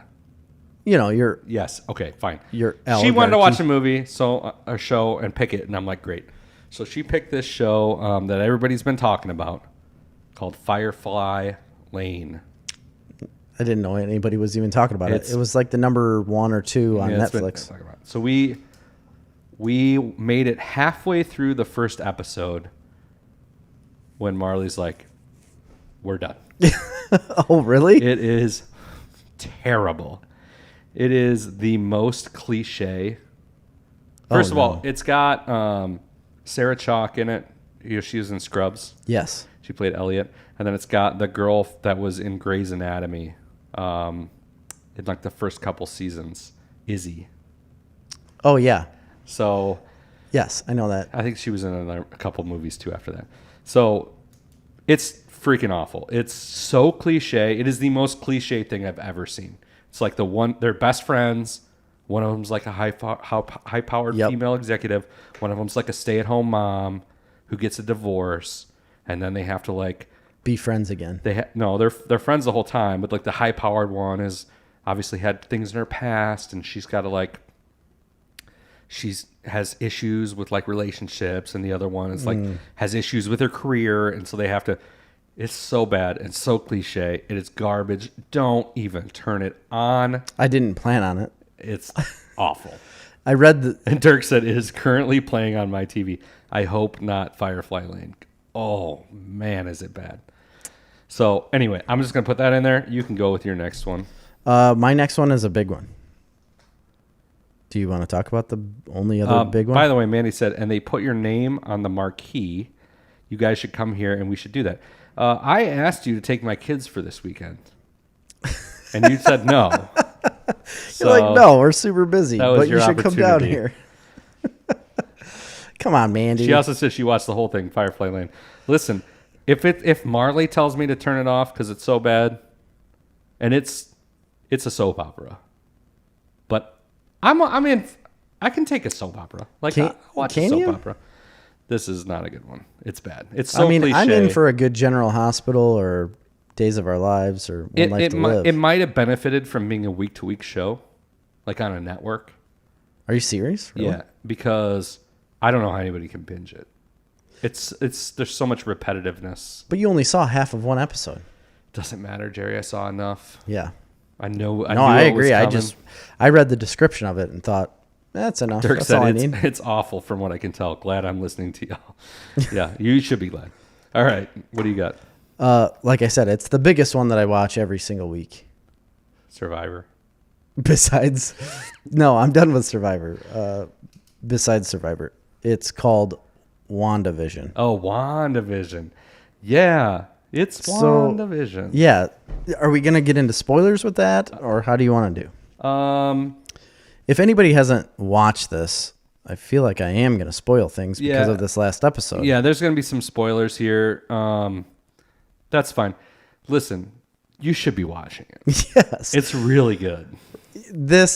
You absolutely should. Again, we've talked about the first 2 episodes being kind of whatever. The first 3 episodes are not great, and you got to just power through. It's not that they're not great. They're fine for what they are. It's just that you get no story, you get no substance to it besides it being what it is, the sitcom show that nobody was expecting, right? Even though they told us what it was going to be, I just really wasn't prepared for what they gave us. The commitment they were going to put forward. Honestly, I was not prepared for that. And then it just gradually, every single episode gets better and better and better because they are giving you more story. They're giving you more of what's going on outside of this hex that they call it, or the dome Westfield? Yeah. And now we're starting to understand more and more about it. I knew there was somebody else in control of this. Yeah. But you didn't really know who. I've seen a lot of speculation on what was going on. And there was a lot of speculation that, and spoilers, Agatha Harkness was going to be that character. And I was kind of expecting that. So in the comic book run, Agatha Harkness is a witch that did control, was it Vision or Wanda? I never read the comic and I don't know much about it. So I didn't read it either, but I was watching stuff about it. I'm pretty sure it was Wanda, but Vision had a storyline where he, in the comic books, where he had a family and he set up a whole world that they lived in. And then Wanda had a storyline similar to that as well, but she was controlled by Agatha Harkness in their storyline. It's not the same. They kind of combined the two for this TV show. And there was a lot of speculation. Harkness is not a villain in the comic, right? Well, she's kind of like an anti-hero. Yeah. Okay. So she's not necessarily a villain, but she's not necessarily good either. She's more of an anti-hero. And there was a lot of speculation that that's what they were going to do. But I feel like she's a villain. I feel like that too. I feel like she's set up as the villain. And I love the way they did it. What's the actress's name? Gosh. She's been in so many things. She's in so many things, but I can't remember her name. She was in Wedding Crashers. And was it Wedding Crashers? No, it wasn't Wedding Crashers. It's Step Brothers. She's in Step Brothers where she's in love with Dale. Yes. That role solidified her as one of the best actresses of my lifetime because she's so hilarious. And then she comes in here as Agnes. Isn't that her name? Agnes, yes. Sorry, I'm looking up her name. And she's like the neighbor. Catherine Hahn. She comes in as the neighbor in WandaVision. She's been involved with everything that Wanda and Vision are doing. And she's been around at certain times when you would never think she should be around. Because... Born in Westchester, Illinois. Really? Just so you know. Westchesterton, Fieldville, Iowa? Where is Westchester, Illinois? I don't know. But during the show, when you believe that Wanda is controlling all of this stuff, Agatha's involved, or Agnes is involved with it when she shouldn't be there. And that's should be a clear point that something else is going on, and she's doing something that you wouldn't assume she would be involved with. And they've let it up. And then they played in the most recent episode, was it number 7? They played that song where it was like, it's Agatha all along. It's been me all, or Agatha all along. Yeah. That's a song on Spotify right now. It's like the number 1 song on Spotify. People are downloading, and they released it as that. This last episode was absolutely amazing. They finally give you something to hold on to that was amazing. Yeah. What's your take? Absolutely love it. Just really pissed off that there's only 2 episodes left. I know. And there's so much more to go. It's just, it doesn't even feel like where can anything they go? Can be accomplished. Right. Where do they go from this episode to set up what they want to, what I feel like they need to set What's up? going to happen is we're going to be left with a season 2. No, we're going to be left with waiting for a season 2 to answer questions. I don't think we're going to be waiting for the season 2. I think we're going to be waiting for a movie. No. Not for a WandaVision movie, but for like a movie in phase 4. I'm just talking about wrapping up this story.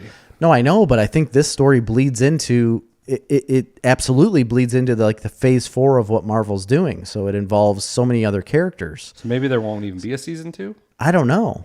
That's at this point, I don't know if there will be because of what I have no idea what's going on. I can't guess it. I normally don't get into a bunch of like spoiler type stuff when it comes to shows and movies, especially the movies. But this has led me down a path of like wanting to know more so much because they haven't given us anything that I have been looking into it. And I don't see how they could do a season 2 when it's supposed to lead into phase 4 movie type stuff.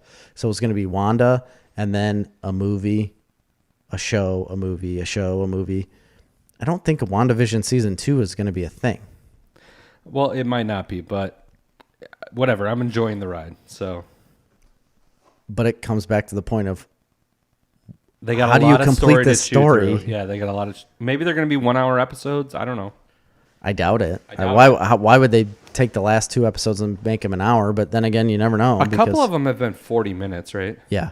There's like a 43-minute one and a 41-minute one. Yeah. We'll be one closer tonight. So. Well, I tell you what. This show you need to watch. You sit through the first 3 episodes. The first 2 were a sit. The third one gave me something to hold on to because they changed over to color. And it gave me some stuff. Episode 4 gets better. 5, 6, 7. Watch it. Watch WandaVision, please. Okay. Is that it for you? Yeah. Okay. I got 3 more things. 2 quick and 1 movie. Okay.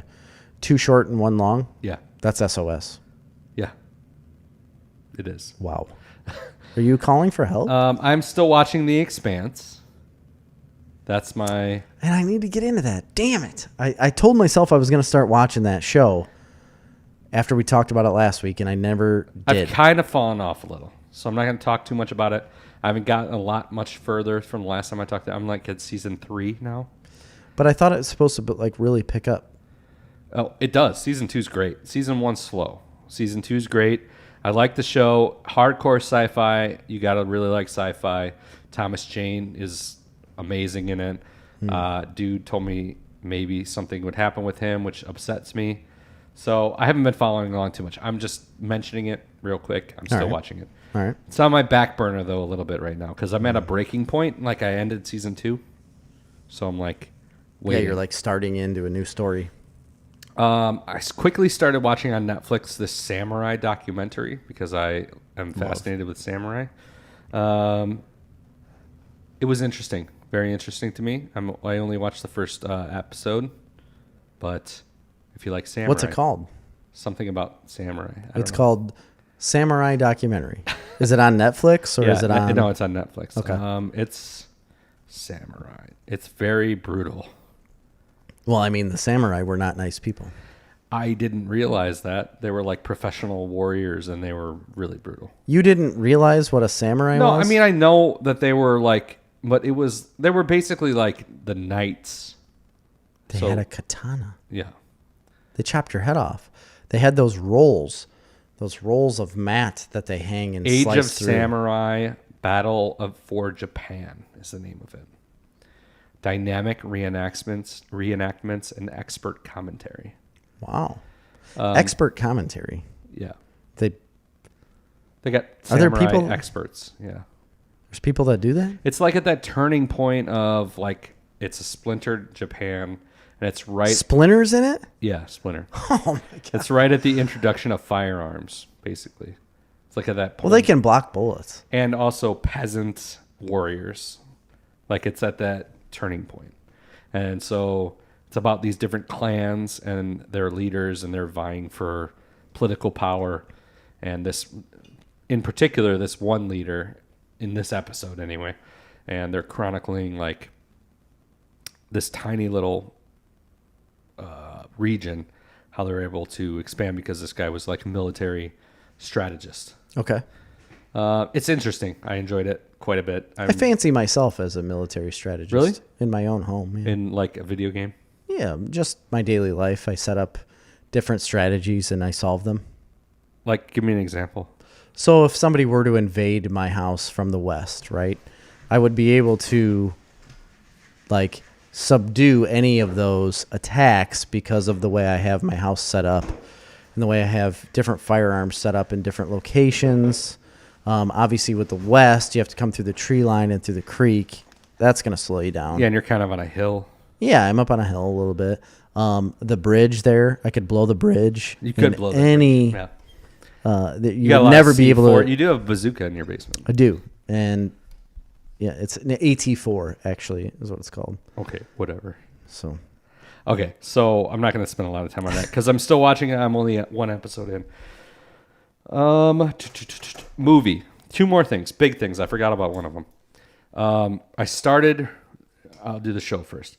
All right. I started season 3 of a little bit of show that I've fallen in love with and out of love with in my life. It is based on my favorite book, one of my favorite books of all time. I shouldn't say favorite. That's probably Dune. One of my favorite books, American Gods by Neil Gaiman. Yes. And season 3 dropped on Stars of the show American Gods. It's got the dude from Deadwood. What's his name? Hey, thanks. The dude from Deadwood. Which one? Timothy Olyphant? No, come on. Yeah. The guy who feeds you to pigs. Yeah. I don't know his name. Ian McShane. That guy. He's Irish. He plays Mr. Wednesday, who's Odin, obviously. Mm-hmm. The guy who plays Shadow Moon, Ricky Whittle. This guy's phenomenal. Is he good? How is he not in the MCU?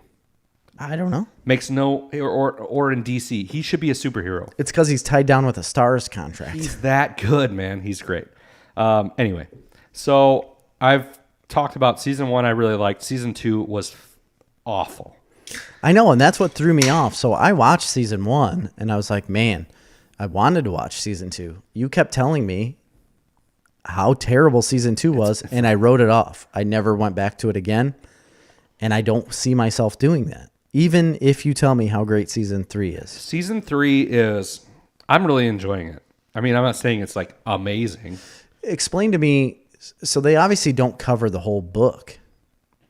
Or are they creating new story? Oh gosh, it's been such a long time since I've read the book. It's a huge book. Yeah, I don't really remember now where the show would be in the book, but I think we're still in book. Okay. I would hope so. It's slow. It's a slow roll. It's a slow burn. Not a lot gets accomplished. It doesn't make sense to me to have Neil Gaiman tied to a show because he is tied to this, right? He was for first season, I know. I don't think he is anymore. Okay. Well, it's still silly to me to have this show tied to a book and finish it within a season or 2 and then start creating its own thing. I think we're still in book. We saw that with Game of Thrones, and it doesn't work. Yeah. It's just the same, it's them riding around in Black Betty. Yeah. Riding around the United States of America, trying to recruit old gods just to the war cause. Being knuckleheads, getting into hijinks. No, I really, I'm liking season 3 a lot. I'm hooked. I'm in. Really? How far are you in? Almost done. It's only 6 episodes. Oh, okay.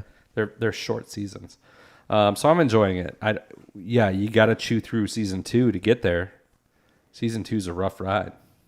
Feels like I don't want to do that. And I'm just going to let you tell me about it. There's a good scene. There's a good episode where there's a girl in this. It's Shadow Moon's ex-wife, and she actually is killed, and she becomes essentially a zombie.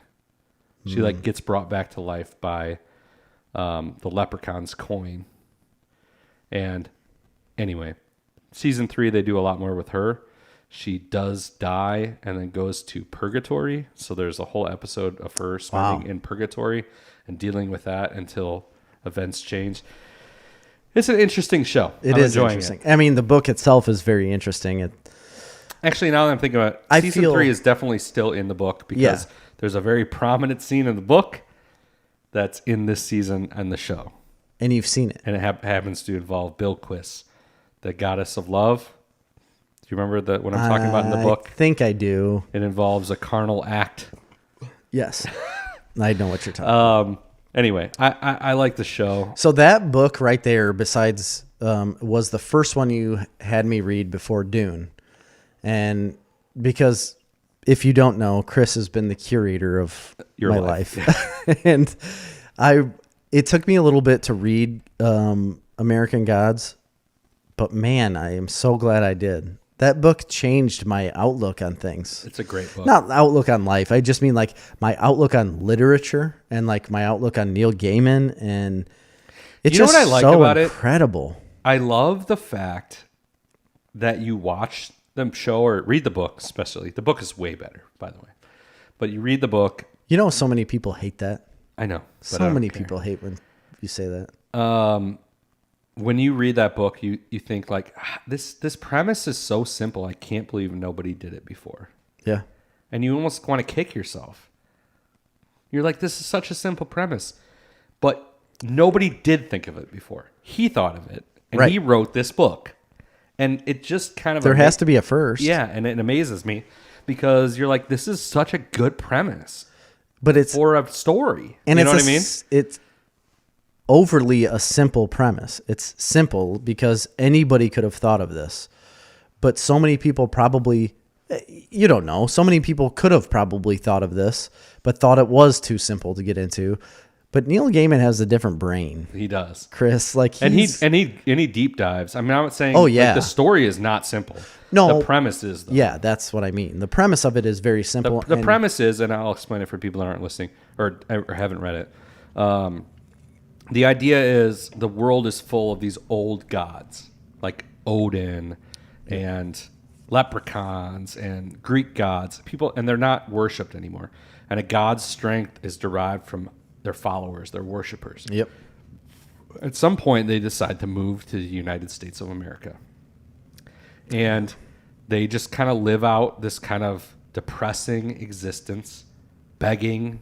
It is very depressing. Followers. A lot of them have just been. Some of them are poor. Some of them aren't.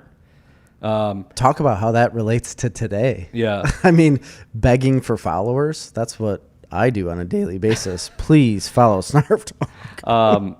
But the idea is there's all these new gods. So like social media, technology, different things that have taken over. That's what people worship now. Instagram, these things. And they all have physical representations as gods, right? Yeah. And so there's a war brewing between the old gods and the new gods, and Odin recruits Shadow Moon, his man, to go across the country basically and recruit all these old gods to their cause for the upcoming war that he's trying to wage. But he's such a diabolical figure. Yeah. And it's just interesting in that respect. And then obviously Shadow Moon has a whole backstory. You can tell by his name that he's not just a normal dude. But he is one of the most relatable and likable characters of any book you've ever read, probably. So I don't know. I really like it. I'll move on from that. I'm still finishing. I got one episode left in season 3. Okay. I hope they keep making it at this point.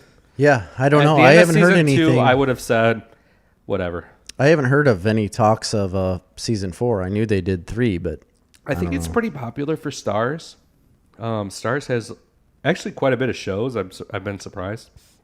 Man, I was blown away when Stars did Black Sails. Yeah, they did Black Sails. They got a bunch of stuff. Did you ever watch that? I watched part of the first season. I think Nolan was the one telling us about that. It was a really good show. Yeah, well, I had finished it. Oh, really? Yeah, I finished it a long time ago. I watched all of it. They got a bunch of other shows, though, because I subscribed for the month to watch American Gods. And that was a couple months ago, of course. I forgot about it. Of course you do. But I went on there, and there's tons of stuff on that. Nolan said, if you like that premise, Neil Gaiman's lifelong friend and collaborator Terry Pratchett has a book with similar idea called Small Gods about an all-powerful god that manifests into a turtle because his followers don't believe him anymore, but the church.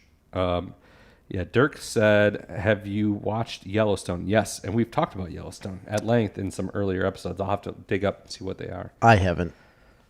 You haven't. I have. You have. I have not. A lot of people talk about it. I have a lot of opinions about it. I feel like I've heard enough about Yellowstone. Nothing against it. I have nothing against it, but I've heard just so much about it that I don't need it. I had a lot of opinions on it.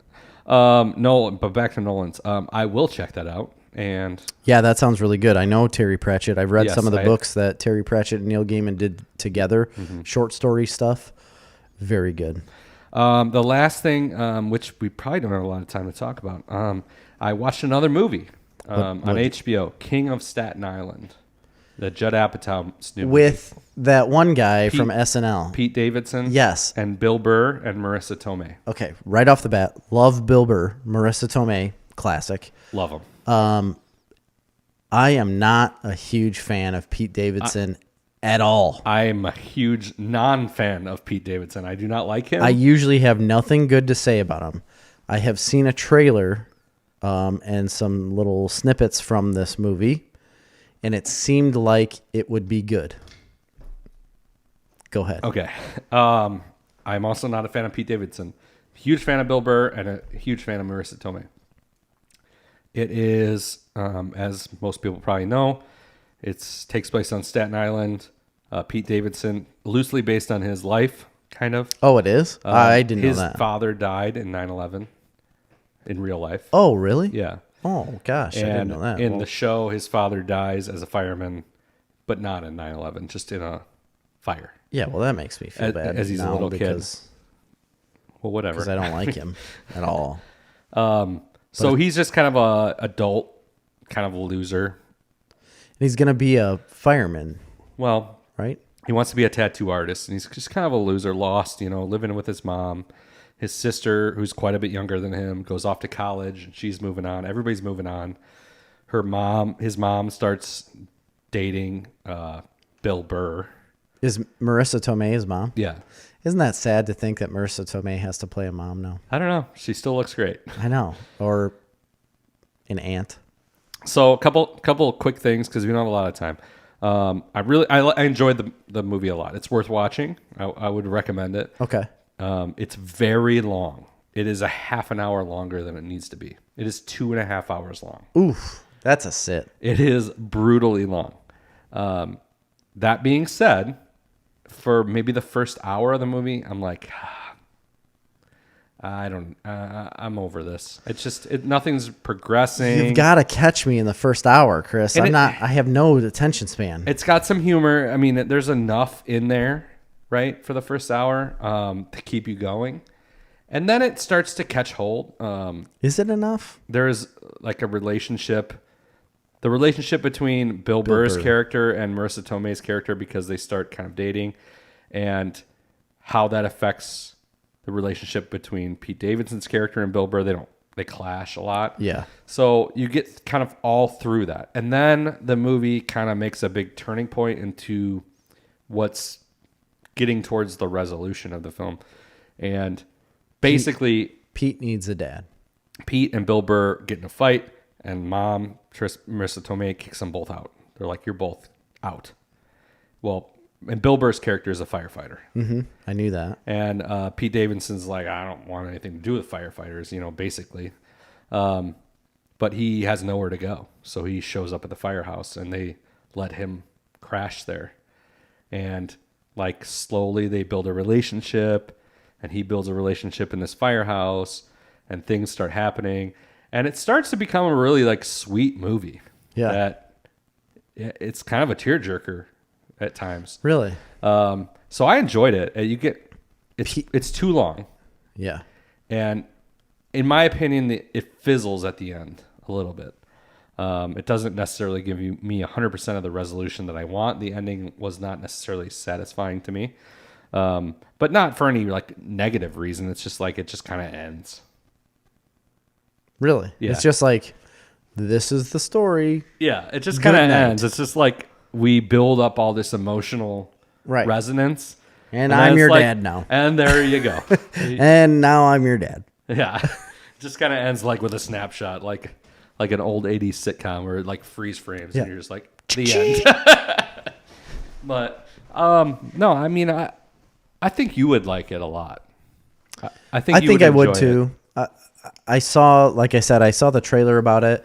I was immediately turned off because I saw Pete Davidson. I just saw his face. Yeah, and I'm like, I really don't like the guy either. I'm not going to watch this movie. But then I saw Bill Burr was involved with it, and I watched the trailer. I thought it was interesting. Pete Davidson, by the way, he's not a good actor. I mean, his acting performance doesn't wow you.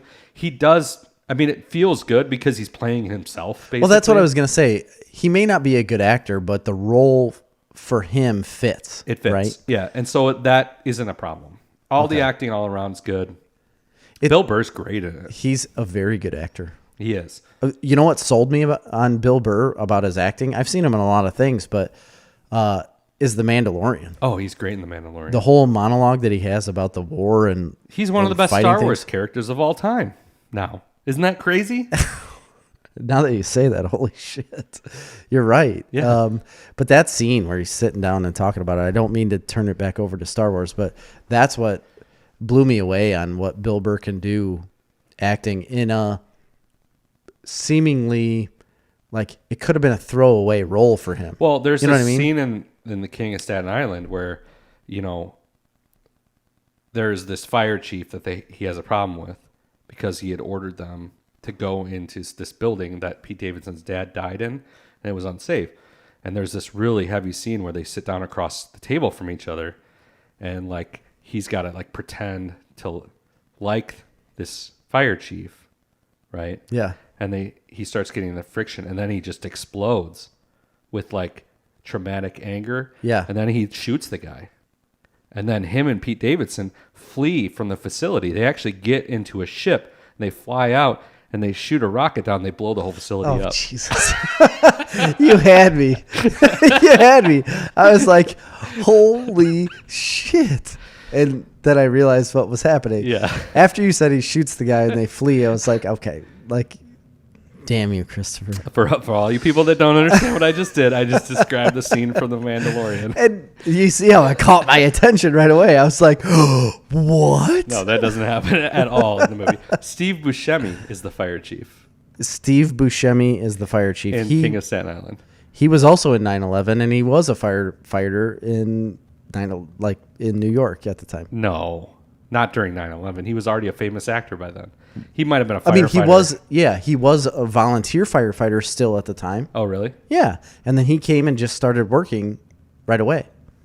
But he was a volunteer firefighter for a New York fire station. He was a full-time firefighter for a time, but he was a volunteer during 9/11. Okay. Well, he's in it, and he's great in it as well. He has you would really like it. I think anybody could appreciate it. I will say it takes some time. It's an hour and a half long. It's 2.5 hours long. It's a half an hour longer than it needs to be. It's maybe longer than a half an hour longer than it needs to be. Yeah, that sucks. But I think I will watch it. It did intrigue me a bit. And that's it. That's everything on my list. That's all we got. So, yes, we have a Patreon, patreon.com/snarfcomics. If you don't want to be just a peasant that listens to the podcast, you can be a lord or a lady or a king, a knight. Go on patreon.com/snarfcomics. Figure out what you want to be, what kind of stature you want to be in life. Where do you want to go? Do you want to be a loser? Yeah. Or do you want to support Snarf? Just an absolute joke? Yeah. No, you don't want to be that. Be a winner. Let's be a winner. Let's support Snarf, and we'll build you up. Yeah. You know, we're going to create a life for you. We'll build you up. We'll let you down. We'll build you up again, even higher, because we got to let you down. Army did that to me. Build you up. They tore me down to my bare bones. Yeah. And they built me up to this incredible internet influencer. And we'll do it. We'll do it for you. But yeah, check that out. Check out snarftalk.com. Snarf Comics will get you there too, but it's Snarf Talk. We've rebranded. We're in the middle process. Snarftalk.com. You can find all of our episodes there, the latest 10, whatever. Our blog is on there, but also go to snarftalk.com/madness and you can get into our Snarf Madness tournament that's coming up in March that we do every single year. So if you weren't in the beginning of the episode, we are having Snarf Madness. It's coming up in a couple weeks. We have a bracket. You can fill it out and try to match my bracket or try to match Chris's, and you can win some prizes. Yeah. 2 winners. That's right. And don't forget to like and share this podcast on Facebook, YouTube, and wherever else you're at. Just write our name down. All right. You just write it on the wall of a bathroom stall. Snarf Talk. Yeah. Please. Or actually don't. Just if you want to do that, we'll just send you stickers. So just ask us. Yeah. But if you want to put it on a bathroom, you could put for a good time. Snarf Talk, builder of men. That's right. Well, that's our new phrase. That's the farmhouse thing. Is it? Yeah. Oh, all right. Well, that's what we could be. But seriously, go into a bathroom and say, for a good time, listen to Snarf Talk. Yeah. And I'll give you Jerry's phone number, and you can scratch it in there too. Text me. For a glory hole, listen to Snarf Talk. All right. For Snarf Talk this week, I've been Chris. I am Jerry. See ya.